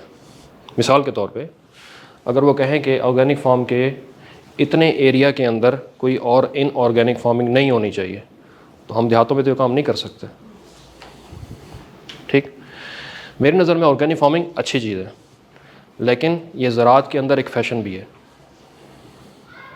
जिसकी मार्केट ज़रूर है, महंगी भी है, लेकिन बहुत ही नीच और बड़ी स्पेसिफिक मार्केट है, बहुत नीच किस्म की मार्केट है। ऑर्गेनिक फार्मिंग हमारी जैसी जहाँ 25 करोड़ लोगों को फीड करना है उसकी रिक्वायरमेंट को पूरा नहीं कर सकता। तो कहने का मतलब ये, ऑर्गेनिक फार्मिंग हो, ऑर्गेनिक कॉटन हो, ऑर्गेनिक राइस हो, इसकी बाकायदा एक इंटरनेशनल मार्केट है जिसको हिट करना चाहिए। लेकिन उसके लिए हमारे पास बहुत सारे ऐसे इलाके हैं जहाँ पहले कभी फार्मिंग नहीं हुई है, तो बजाय हम उन एरिया में जहाँ पहले से फार्मिंग हो रही है वहाँ पे कोई डिस्टर्बेंस क्रिएट करने की कोशिश करें, हम वो एरिया को एक्सप्लोर करते हैं। मिसाल के तौर पे साउथ पंजाब की तरफ आप जाएं, हज़ारों एकड़ ज़मीन पड़ी हुई जहाँ कभी किसी ने फार्मिंग नहीं की होगी। आप बलूचिस्तान जाएं, शायद आपने अगर ट्रैवल डेफिनेटली किया होगा, लाखों एकड़ ज़मीन बैरन पड़ी हुई है। तो सऊदी और मिडिल ईस्ट में तो लोग अब सहराओं में लगा रहे हैं, टेक्नोलॉजी है, तो हमें क्या प्रॉब्लम है? आप एक बाकायदा एरिया डिक्लेयर करें कि इस एरिया में ऑर्गेनिक फार्मिंग करेंगे, जहाँ कोई इनऑर्गेनिक फार्मिंग नहीं होगी। आप प्रोड्यूस करें, एक्सपोर्ट करें, उसको सपोर्ट करें, दें उसको, फैसिलिटी इंफ्रास्ट्रक्चर दें उसको, वो कर लेगा, कोई मुश्किल काम नहीं। लेकिन आप रेगुलेटरी फ्रेम दें उसको, सिक्योरिटी दें ना, ये कर लेगा। तो कहने का मतलब ये, दुनिया में जहाँ भी ज़राअत में तरक्की आई है, ये फार्मर की सिर्फ अपनी जेब की इन्वेस्टमेंट से नहीं आई है। जब तक गवर्नमेंट, बैंक्स, रेगुलेटरीज़ ने उसको प्रॉपर सपोर्ट नहीं किया, उन कंट्रीज़ ने एग्रीकल्चर में तरक्की नहीं की। जैसे आपको मैंने अमेरिका की मिसाल दी, किसी 2% या उससे कम लोग देहातों में रहते हैं, लेकिन एग्रीकल्चर में देखें हम ज़्यादा एक्सपोर्ट करते हैं। एक्सपोर्ट कंट्री है एग्रीकल्चर में, जबकि आबादी किसी 2% रहती है। हम 60%, 65% रह के भी अपनी पूरी करते फिर रहे होते हैं। तो फ़ायदा, डिफरेंस कहाँ पे आया? टेक्नोलॉजी का। मकई का सीड आज भी पाकिस्तान में शायद 90% तक अमेरिकन कंपनीज़ का लगता है। ठीक है जी, हमने क्यों नहीं प्रोड्यूस किया? सो बात बड़ी सिंपल सी है। अगर हमने एग्रीकल्चर को सिक्योरिटी का नाम दे दिया है, तो फिर इस सिक्योरिटी को उसी लेवल पे रख के इन्वेस्टमेंट और प्लान करना पड़ेगा जिस लेवल पे हमने इस मुल्क की सिक्योरिटी को रख के प्लान किया था। आपका सवाल? Sir, it's related to the field, not sure. Sir, test अगर हम फॉर एग्जांपल जिंजर की बात करते हैं, सर पहले जिंजर कुछ और आता था, अब कुछ और आ रहा है, देन नेक्स्ट उसके फॉर्म में सर टेस्ट में भी फर्क आ रहा है। सो टेस्ट इस चीज़ पे डेवलप करता है, नंबर 1 क्या सीड पे डिपेंडेंट है, किस चीज़ पे डिपेंडेंट है ये। और सर इससे ना एक नई फील्ड आ गई, न्यूट्रिशन साइंसेज के ऊपर भी निकली हुई है। न्यूट्रिशनिस्ट भी जो है ना आपको इसमें ऐसे इतने न्यूट्रिशन है ये। तो सर ये कैसे इस फील्ड के साथ रिलेटेड है? गुड। और टेस्ट कैसे डेवलप, और sir being a please common और लेमन, हम कैसे देख के ये डिसाइड कर लेंगे इसका टेस्ट बेहतर होगा? Sometimes it is good and very good, very good. इसको मैं 2 हिस्सों में जवाब दे देता हूँ। पहली चीज़, किसी चीज़ का मीठा होना, नमकीन होना, तुर्श होना, ये एक करैक्टर है और ये जीनाती करैक्टर होता है, ये जेनेटिक करैक्टर है। ठीक है, लेकिन ये मिठास का लेवल कितना होगा, इसका सारा दार मदार जेनेटिक्स पे नहीं है। इस बात को मैं एक फिक्र लेता हूँ आपको बात समझने में। और ये जो स्टेटमेंट मैं लिखूँगा, ये किसी भी प्रोफेशन में, इवन इंसानों में भी फिट आती है।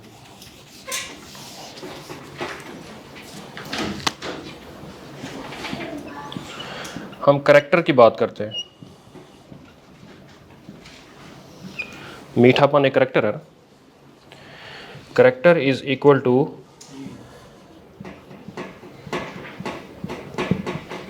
Genetics plus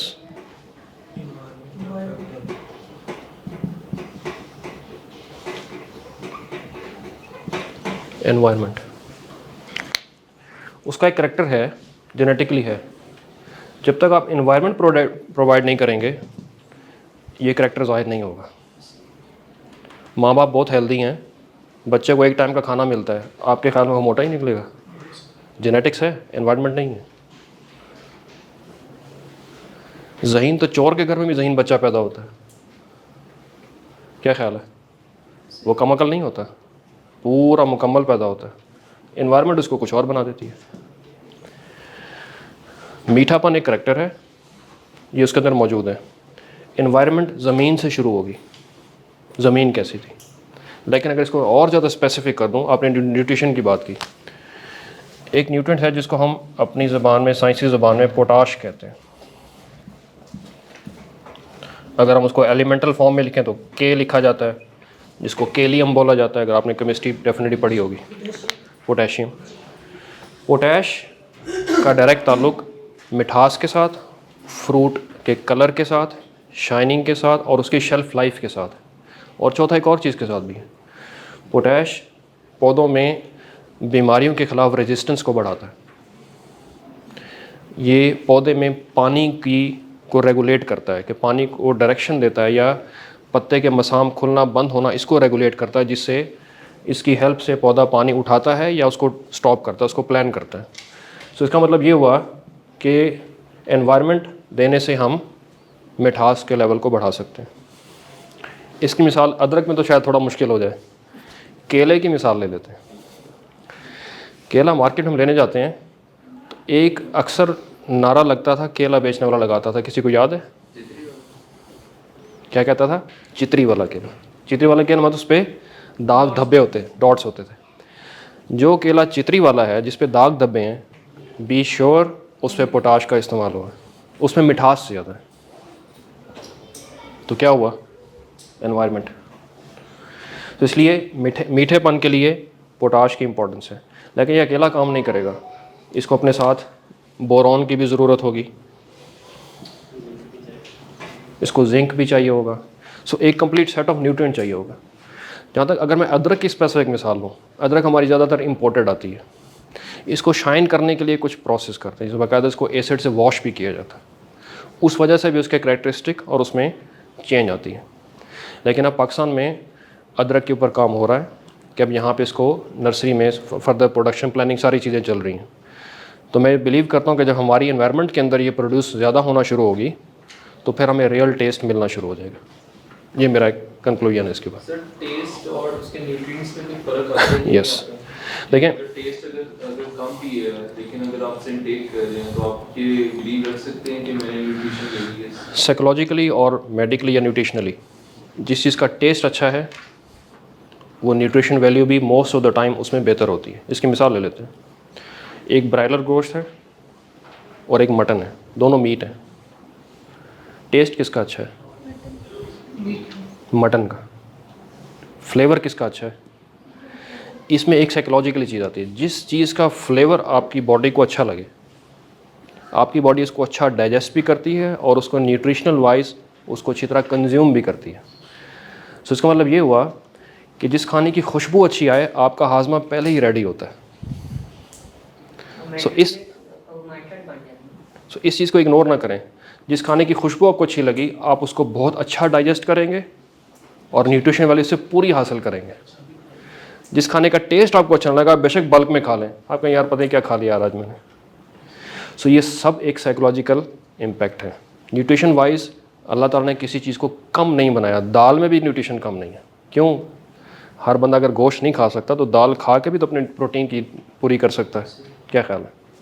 next question please. इसके बावजूद हम सप्लीमेंट्स के डिपेंडेंट है। अगर यही एक एलिमेंट हो, फिर हम वो सप्लीमेंट्स ले रहे हैं, डॉक्टर्स रिकमेंड कर रहे हैं, और यही है कि आपके डाइट्स के अंदर ना फाइबर है, ना वो प्रॉपर जो है ना वो खाद का इस्तेमाल कर रही हैं, इसमें सारा कसूर फार्मर का है। तो हम जो है आप ये सप्लीमेंट्स लेंगे तो आप सर्वाइव करेंगे। मैंने बड़ी इंटरेस्टिंग ना स्टेटमेंट लिखी किसी जगह, उन्होंने कहा जी कि ब्रॉयलर ना खाया करें। रीज़न, मुर्गी देखें कैसी पड़ी रहती है नीचे, वो तो खुद नहीं उठ सकती। तो मैंने कहा भैंस का दूध पिए, वो जिम्नास्टिक खेलती है।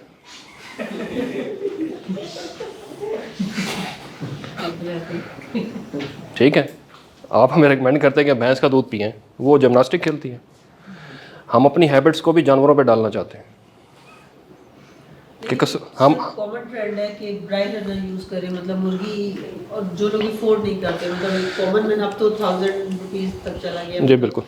तो मटन तो अनअफोर्डेबल हो गया, और मटन मतलब गोट्स की ग्रोथ और उसकी फार्म्स वगैरह क्यों नहीं डेवलप हो रही? देखिए इसमें पहले आपके आंसर के साथ हूँ, फिर मैं इंटरलिंक कर दूँगा चीज़ों को। तो आपको ये था कि हमें सप्लीमेंट्स और चीज़ें रिकमेंड करते हैं। सबसे बेहतरीन सप्लीमेंट बॉडी एक्सरसाइज है, ठीक है। जब तक आप जहनी तौर पे फिट नहीं हैं, आपको कोई न्यूट्रिशन फिट नहीं कर सकता। आप आज की डेट में कोई फ्रूट, कोई भी चीज़ खाएं, यकीन माने उसमें हर वो चीज़ मौजूद है जो इंसान की बॉडी को चाहिए होता है। आप मीठा ना भी खाएं, आपको मीठा भी वहाँ से मिल जाता है। इंसान ने अल्लाह ताला की बॉडी को बड़ा परफेक्ट बनाया। आप इसकी मिसाल आप पौधे ले लें, ये जो बाहर पौधे लगे हुए हैं, किसको किसी ने पिछले 6 सालों में खाद भी नहीं डाली होगी, उसके बावजूद देखें खड़ा है, ग्रीन खड़ा है, ग्रो कर रहा है। कहाँ से कर रहा है? Very interesting. मैंने कहा ना, इट्स गॉड्स ओन प्रोफेशन। पौधा अपनी जड़ों से कुछ केमिकल रिलीज़ करके अपनी ज़रूरत की खाद खुद बना लेता है नीचे। Itself a factory. So आपकी बात की तरफ आते हुए, balance diet is a very important, लेकिन उससे पहले एक्सरसाइज और हम अपनी रूटीन को देखें, हमारी लाइफ रूटीन। हमारी लाइफस्टाइल में एक चीज़ सबसे इंपॉर्टेंट हो चुकी है इस वक्त, that is cell phone. Cell phone हमें जगाए रखता है और सुबह जगाता भी वही है। सेल फ़ोन हमें देर तक जगाए रखता है, सुबह भी वही जगाता है। हम लेज़ीनेस के आदी हो गए, वी आर वेरी लेज़ी। हम वो काम आर्टिफिशियली लेना चाहते हैं जो हम खुद कर सकते हैं। आपकी बॉडी को अल्लाह ताला ने इतना कमज़ोर नहीं बनाया। It can manufacture a lot of things by itself, अगर आप उसको वो प्रोवाइड करते हैं। तो पहली चीज़ मैं ये सजेस्ट करूँगा कि अगर आप न्यूट्रिशन वैल्यू की तरफ जा रहे हैं तो पहले अपनी हेल्थ हैबिट्स को देखें। इसकी एक हैबिट मैं आपको रिकमेंड करूँगा। वैसे तो मैं समझता हूँ कि ये पूरे पाकिस्तान में होना चाहिए, वो ये कि सैटरडे संडे ऑफ होना चाहिए। आप मेरी बात से एग्री करते हैं? वर्किंग में सैटरडे संडे ऑफ होना चाहिए। इसका इम्पैक्ट सिर्फ हमारी आपकी ह्यूमन हेल्थ पे नहीं पड़ेगा, इंडस्ट्री पे भी पड़ेगा। जब 2 दिन हमारे ऑफ होंगे, हमने घरों में बैठना है, हम निकलेंगे ना बाहर, कुछ खाएं पिएंगे, कुछ इन्वेस्ट करेंगे, किसको फ़ायदा होगा? उसी इंडस्ट्री को जिसको रात को देर तक दुकानें खुली रखनी पड़ती हैं कि यार लोग 5 बजे के बाद ऑफिस क्लोज़ करते हैं तो दुकानों पे चढ़ेंगे ना कुछ ख़रीदने के लिए, दिन में किसने आना है? दूसरी चीज़, please of your mind at the of day. जब छुट्टी का दिन है, अपने माइंड को छुट्टी दें। Take your breast in the way that you are breathing in a long size। तो अगर आप अपने आप को लंबे सांस दे रहे हैं, रिलैक्स कर रहे हैं, तो फिर आप अपने आप को ज़हनी तौर पे फ्रेश रख सकेंगे। इसलिए न्यूट्रिशन की तरफ ज़्यादा जाने से बेहतर है कि अपनी लाइफस्टाइल को देखें। आपके सवाल की तरफ अगर मैं हूँ, मीट महंगा ज़रूर है, लेकिन इसका मतलब ये नहीं कि हमें डेली चाहिए, ठीक है ना? हम डेली कंज्यूम नहीं कर सकते। तो इसको अपनी रूटीन में रखें। और मीट में क्वांटिटी मैटर नहीं करती, मीट में क्वांटिटी मैटर नहीं, कुकिंग स्टाइल मैटर करता है। हम सम टाइम अपने कुकिंग स्टाइल में चीज़ों को इतना ओवर कुक कर देते हैं कि वो न्यूट्रिशन उसकी बर्न हो जाती है। This is one of the factor, ठीक है जी। तो अगर हम अपने कुकिंग स्टाइल को थोड़ा सा चेंज करें, यखनी में क्या हम चिकन को पूरा गला देते, पूरा पका देते हैं, उसको हम बिल्कुल ब्राउन कर देते हैं। डॉक्टर आज भी क्या कहते हैं, यखनी पिए, तो उसमें क्या होता है, बस उसका सूप निकलता है और हम पी लेते हैं। इसका मतलब उसको ओवर कुक नहीं किया, लेकिन उसमें न्यूट्रिशन वैल्यू, मरीज़ों को अगर वो पिलाया जाता है तो सेहतमंद के लिए ठीक नहीं होगा क्या? सो आपको इस एंगल से देखना है कि हम कुकिंग स्टाइल को कैसे चेंज कर सकते हैं। मैं बार बार उसी तरफ आ रहा हूँ। चीज़ें पाकिस्तान में बहुत हेल्दी भी आ सकती हैं, थोड़ी एक्सपेंसिव होंगी, लेकिन न्यूट्रिशन वाइज हेल्दी होंगी। जितना हमको पता है कि हम एक चीज़ खा रहे हैं, हमें किस तरह पता चलेगा कि ये हाइजीन है? कुछ सारे ऐसे, जैसे डॉक्टर कहते हैं कि आप दूध पिए, दूध में कैल्शियम है। अब दूध जो है, मैं काफ़ी ऐसे से मैं मीडिया में रहा हूँ, अब दूध जो है ना उसको इंजेक्शन लगा के दूध निकाला जाता है। अब जैसे सब्जी की मैं एक प्रोग्राम करने गया कि वहाँ पे ना पास नाला गुजरा था, गंदा नाला, तो क्या है कि पानी वहाँ से दूर था, वहाँ पे जितना वो इलाका था वो सब ने मोटर लगाई थी, तो मोटर पे गंदे पानी से वो सब्जियाँ उगा रहे हैं। इसको मैं आखिरी पॉइंट को पहले एक्सप्लेन कर देता हूँ। ये बिल्कुल फैक्ट है कि आज से कुछ अर्सा पहले तक सब्जियाँ होती ही गंदे पानी में थी। और काश्तकार बड़ा खुश होता है कि जिसके बगैर तो सब्ज़ी नहीं होती, क्योंकि ये पानी बड़ा रिच है, जबकि वो बहुत पॉइजनस था। तो गवर्नमेंट ने इनिशिएटिव पंजाब में ख़ास तौर पे कि अब गंदे पानी से कहीं भी सब्ज़ी नहीं उगाई जाती। जहाँ जहाँ होती थी उन्होंने बाकायदा गवर्नमेंट ने एक्शन लिए, रोटावेट किए और उसको ख़त्म किया।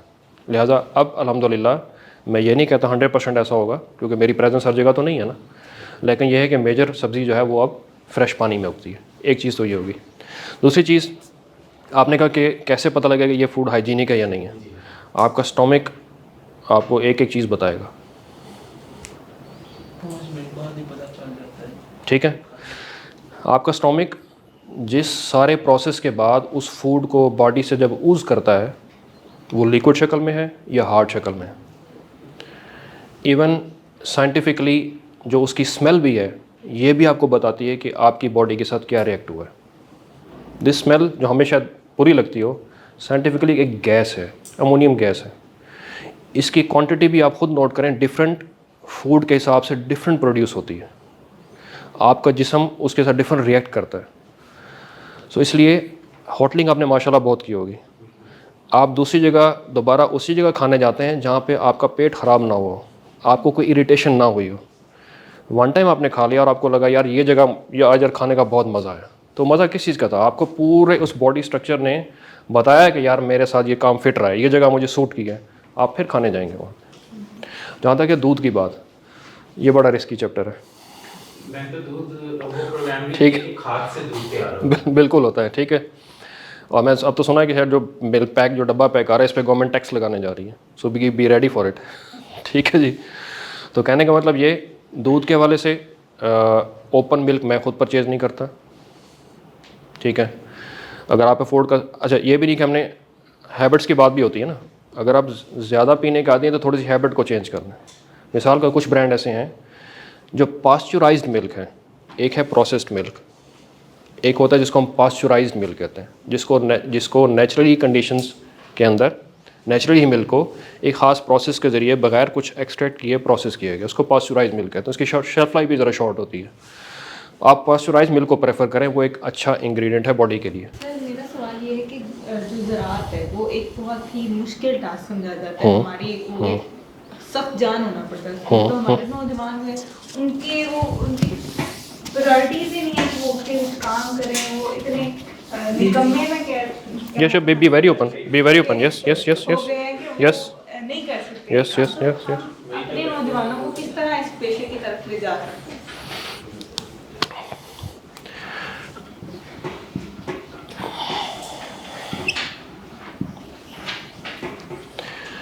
एक चीज़ बड़ी सादा सी है, जब तक इनकम नहीं होगी, ठीक है जी, आप जितने मर्ज़ी हेल्दी हैं, जितना मर्ज़ी पैशन है, इनकम नहीं है आप उस काम की तरफ कभी नहीं जाएंगे। तो मैं बात को बड़ा सिंपल रखना चाह रहा हूँ। सोशल मसाइल सारी चीज़ें अपनी जगह, जिस काम में पैसा नज़र आएगा इंसान उस काम की तरफ जाएगा। क्या ख्याल है? ये बात सिंपल है। और हमेशा अपनी लाइफ में टू बी वेरी ऑनेस्ट इसको प्रेफरेंस दें। Money making. यस, पैसा बनाए ना। पैसा ये अल्लाह ताला ने किस लिए दिया है? कायनात बनाई है लेने के लिए या देने के लिए? देने के लिए बनाई है ना। मांगो, क्या मांगते हो? उसने कभी कोई चीज़ मांगी आपसे? वो जो कहता है ना मुझसे मांगो, उसके बदले देता है। वो क्या कहता है? दुआ मांगो मुझसे। वो क्या कहता है? मुझसे मांगो क्या? दुआ। और उसके बदले दे रहा है। आपसे कुछ नहीं मांगा उसने देने के लिए बनाई है। अब ना चॉइस इज़ योर्स, ये आप कमाते कैसे, वो अगला प्रोसेस है। लेकिन हमेशा पहली चीज़, जब तक आप फाइनेंशियली सिक्योर नहीं हैं, आप बहैसियत कौम भी सिक्योर नहीं है। ऐसा है या नहीं? आपकी बात को मैं थोड़ा सा ब्रॉड कर देता हूँ। किसान जो है ना, खुदाई कसम, ये एक ऐसा माइंड है जो एक टाइम में इतने काम कर रहा है जिसको करने के लिए इंडस्ट्रियलिस्ट 10 बंदे रखता है। ये फाइनेंसिंग भी कर रहा है,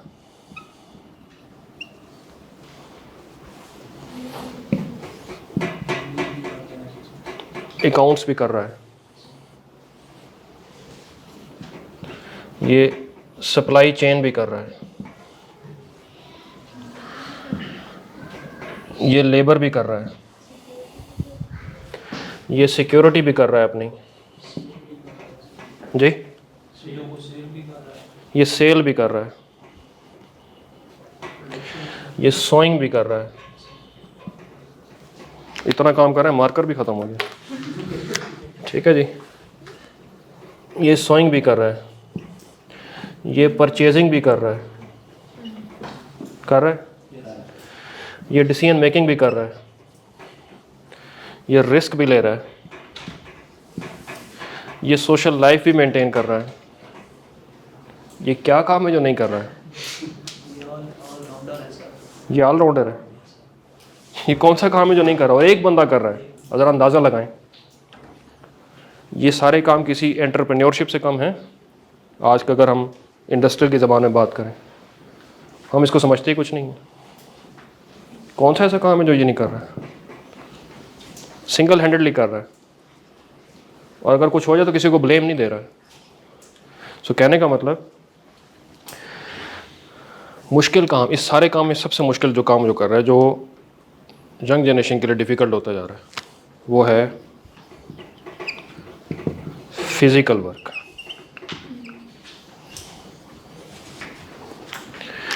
ये फिज़िकल वर्क मुश्किल क्यों है, इसको समझना है।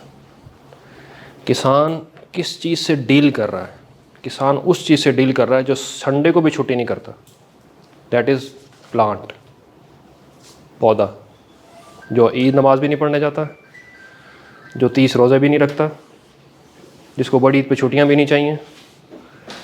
Plant does not take off जी, ऑल। इसका मतलब क्या हुआ? जिस चीज़ आप डील कर रहे हैं, आपको उसकी पेस के हिसाब से चलना है, उसकी पेस के हिसाब से चलना है, उस पौधे की पेस को समझना है। तो इसलिए पौधा तो अपना काम सूरज की पहली रोशनी से शुरू कर देता है। तो अगर आप मौजूद नहीं हैं, उसने अपना काम शुरू कर दिया, और अपनी सुबह के पहले 2 घंटे में वो बड़ा क्लियर आपको बता देगा कि मैं कहाँ स्टैंड करता हूँ, अप या डाउन। अगर आप वहाँ मौजूद नहीं हैं, आपने वो दिन स्किप कर दिया, हो सकता आप वो डिसीजन मेकिंग ना कर सकें। सो इस सारे काम में टफनेस एक्चुअली यही है। लेकिन ये टफनेस बताते खुद कवर अप की जा सकती है, या हो सकती थी, या आगे चल के की जा सकती है, जहाँ से मैंने बात शुरू की थी। आप और हम क्यों शहरों में अट्रैक्ट हो रहे हैं? सोशल लाइफ, सड़कें बनी हैं, फैसिलिटीज़ हैं। आप उठें, मोटरसाइकिल, जहाँ तो मोटरसाइकिल ही चलाना है ना, यहाँ सीधा सड़क पे चलाना है, वहाँ पे आपको कच्ची सड़क पे चलाना पड़ेगा, मट्टी डस्ट है, बारिश है जो और मसले हैं। इंटरनेट नहीं है, आज भी कई जगहों पे इंटरनेट तो दूर की बात, सेल फोन फैसिलिटी पूरी तरह नहीं है। टेक्नोलॉजी के दौर में कम्युनिकेशन नहीं है, दूर दूर तक एक टावर लगा। तो हमने दिया क्या है जो वहाँ पे वो जाके रहेगा? तो असल मसला ये भी नहीं है। इसलिए मैं कहता हूँ कि फिजिकल वर्क टफनेस नहीं है। जब करनी पड़ती है तो फिर करनी पड़ती है, जब लोगों के सर पे आती है तो फिर करनी पड़ती है, और लोग कर भी लेते हैं। अल्लाह माफ़ करे, आप मेरे सब दोस्त बैठे हुए हैं, छोटी सी मिसाल देता हूँ। मैं अक्सर कहता हूँ कि अल्हम्दुलिल्लाह बहैसियत इंसान हम इस चीज़ का शुक्र अदा करना चाहिए कि हम हड हराम नहीं हैं। मिसाल के तौर पे आपको ये कहा जाए कि आपको 3 महीने सैलरी मिलती रहेगी, घर बैठे रहें, आप बैठेंगे? 1 हफ़्ता नहीं गुजार सकेंगे, स्पॉइल हो जाएंगे। सो आप इन्वायरमेंट तो दें, ये सारे काम वो कर लेगा। लेकिन इन सारे काम के पीछे असल जो इसको इशू है, उसकी ये इनकम सिक्योर नहीं है, उसको गारंटीड नहीं है कि मुझे इनकम मिलेगी। मेरे साथ कोई मसला मसाइल होगा तो मेरे साथ खड़ा कोई नहीं होगा। आप ये इंश्योर कर दें, 80% लोग देहातों में जाएंगे। मैं आपको गारंटी से कह रहा हूँ। रीज़न बिहाइंड ज़रा खुद नोट करें, जिनको ऑफिस में काम करना पड़ रहा है, आज भी सर्वे करें तो 70% से ऊपर लोग अपने जॉब से सेटिस्फाई नहीं होंगे। कोई बॉस से सेटिस्फाई नहीं होगा, कोई वर्क इन्वायरमेंट से सेटिस्फाई नहीं होगा।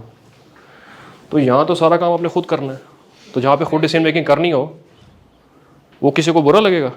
हर बंदा चाहेगा मैं अपना वो काम करूँ जिसमें किसी की इंटरफेरेंस ना हो, लेकिन मुझे इनकम हो। आप इन्वायरमेंट दें, इनकम आएगी। तो इसलिए एग्रीकल्चर और आने वाले साल, ये मैं आपको बड़ा क्लियर बता दूँ, अपार्ट फ्रॉम द पॉलिटिक्स, क्योंकि ये चैप्टर ऐसा हो गया कि अगर हम बात करें तो शायद हर किसी पे लेबल लगना शुरू हो जाता है। लेकिन अगर आप एक चीज़ को नोट करें, पाकिस्तान के एनवायरनमेंट के अंदर इर्द गिर्द हर मुल्क ने तरक्की की सिवाय हमारे। ऐसा है या नहीं? हर मुल्क ने तरक्की की सिवाय हमारे। और जिन मुल्कों ने तरक्की की वहाँ पे एक फैक्टर कॉमन है, बाकी बहुत सारी चीज़ें होंगी, एक फैक्टर कॉमन है, वो था सीपैक, चाइनीज़ इन्वेस्टमेंट। उन्होंने उसका फ़ायदा उठाया। उन्होंने क्या किया? उन कंट्रीज़ ने उसका फ़ायदा उठाया, अपना इंफ्रास्ट्रक्चर डेवलप किया, अपनी ह्यूमन रिसोर्स को डेवलप किया। हमारे अपने मसाइल बहुत थे, सबको पता है, कोई बात ढकी छुपी नहीं है इस वक्त। और उस सारी चीज़ में सबसे ज़्यादा जो नेगलेक्ट हुआ वो एग्रीकल्चर हुआ। तो अगर ये भी हमारा सर्वाइव कर जाता, अगर इसी को हम सपोर्ट कर लेते, एक ही सेक्टर को, हम फिर भी तरक्की कर जाते। जब से हमारा एग्रीकल्चर डाउन हुआ तो बाहर मजदूर के अलावा पैसा भेजने के लिए कोई नहीं है इस वक्त। ऐसा ही है ना, हम कुछ बेच के तो पैसा कमा नहीं पा रहे। सो कहने का मतलब ये कि आज भी एग्रीकल्चर ही हमें सर्वाइवल दे सकता है। तो हम दोस्त के साथ बैठे तो इस टाइम चाइना बहुत बड़ा कंट्री है जो रिसर्च के हवाले से है। इंडिया में एग्रीकल्चर में बहुत ज़्यादा रिसर्च है। जब मैंने वहाँ विज़िट किया तो मैंने एक चीज़ बड़ी इंपॉर्टेंट नोट की कि वहाँ पे एग्रीकल्चर में ख़ासतौर पर वेजिटेबल में तरक्की कैसी है। उसकी बुनियाद उन्होंने 80s में रखी, 80 की दहाई में। क्यों? 1.5 अरब की आबादी है, सब्ज़ी रोज़ खानी है, वेजिटेरियन है, गुजारा नहीं है। उन्होंने ज़मीनें दी, रिसोर्सेज दिए, वेलकम किया, एनवायरनमेंट दी। आज इंडिया ना सिर्फ दुनिया का सबसे बड़ा वेजिटेरियन कंट्री है बल्कि सीड प्रोडक्शन में दुनिया में शायद नंबर 1 पर हो। हम उसे लेने के लिए बैठे। सो पाकिस्तान ने अगर तरक्की करनी है मेरी नज़र में, और एग्रीकल्चर में भी, हमें एक बिजनेस ओरिएंटेड कंट्री बनना पड़ेगा। उसके लिए दुश्मन से भी कारोबार करना पड़ता है। कोई एक मुल्क पूरी दुनिया में बजाते खुद हर काम में खुद कफील नहीं हो सकता। किसी के पास क्या स्ट्रेंथ है, किसी के पास क्या, अपनी स्ट्रेंथ पे प्ले करें। बजाय हम अपनी वीकनेस को एक्सप्लॉइट कराने की कोशिश करें, हम अपनी स्ट्रेंथ पे प्ले करें। हमारी स्ट्रेंथ क्या है? हमारी स्ट्रेंथ जिन कंट्रीज ने तरक्की की है, और अब पाकिस्तान को देखें, वहाँ पे ऐसे ऐसे फैक्टर हैं, पॉलिटिकल, सोशल या और बहुत सारे, जिनका हल बड़ा मुश्किल है। पाकिस्तान में क्या मसला है? अगर हम थोड़ा सा पॉलिटिक्स को साइड पे कर दें, है कोई मसला? कोई मसला नहीं है, कोई इशू नहीं है। टेररिज्म का था, कंट्रोल हो गया, सारा कुछ हो गया। चारों सूबे कनेक्टेड हैं। सबसे बड़ी चीज़, एक ज़बान बोले पूरे मुल्क को समझ आती है। इंडिया में चलें 1100 ज़बानें हैं, इसलिए वहाँ पर इंग्लिश ज़्यादा बोली जाती है, क्योंकि उनकी कौमी ज़बान नहीं है। इंग्लिश इस तरह डेवलप हो गई। हमारे पास तो कोई इशू नहीं है। आप यहाँ पे पेशावर से चलना शुरू हो, कराची जाएं, कोई आपको नहीं रोकेगा, बिज़नेस करें। लेकिन हम चीज़ ये कि मज़ीद डिवाइड होने से हम अपना आप को लॉसेस करेंगे। सो मेरी रिक्वेस्ट भी होगी सबसे, please focus on your own job. Please focus on your own job. ये जॉब मीडिया नहीं बताएगा आपको, उसके बाद और बहुत सारे काम हैं। अपने आप को खुद सेगमेंट करें कि मेरी एक्सपर्टीज़ कहाँ पर है और मैंने अपनी एनर्जी किस साइड पर लगा दी। कोई काम छोटा नहीं है इस वक्त।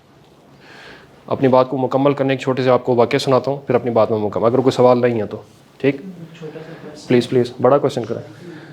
सर ये जिस तरीके से आपने बताया कि डिफरेंट वो हम यूज़ करते हैं, वो पॉइजन वगैरह केमिकल यूज़ करते हैं प्लांट्स को की बेहतरी के लिए, इसका एक हल नहीं है कि वो जो प्लांट्स हैं उनको जेनेटिकली मॉडिफाइड कर दें, पहले से उनमें वो जीन डाल दें और वो खुद ही रेजिस्टेंस शो करें, बजाय इसके काम आप क्या लगता है? आपका सवाल बहुत अच्छा है। इसको हम टेक्नोलॉजी में अगर कहें तो हम इसको GMO क्रॉप कहते हैं, जेनेटिकली मॉडिफाइड ऑर्गेनिज्म। ठीक है जी। ये काम कुछ फसलों में हुआ है। मिसाल के तौर पे कपास में हुआ है। BT कॉटन का नाम आपने सुना होगा। एक अमेरिकन सुंडी बड़ी मशहूर थी। BT कॉटन आने से अमेरिकन सुंडी कम हो गई।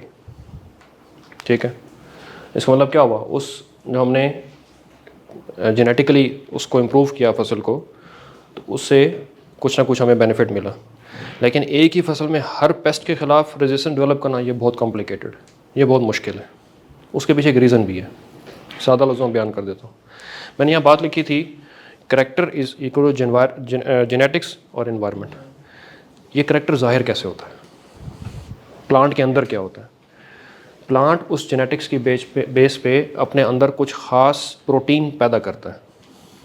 वो प्रोटीन, मिसाल के तौर पे अगर इंसान को जेनेटिकली मॉडिफाई किया जाए कि 5 के बजाय अब उसने 6 उंगलियाँ प्रोड्यूस करनी है, तो जो 6ठी उंगली उसने प्रोड्यूस करनी है तो इसके लिए उसको एक्स्ट्रा मटेरियल चाहिए ना, उसको एक्स्ट्रा प्रोटीन चाहिए।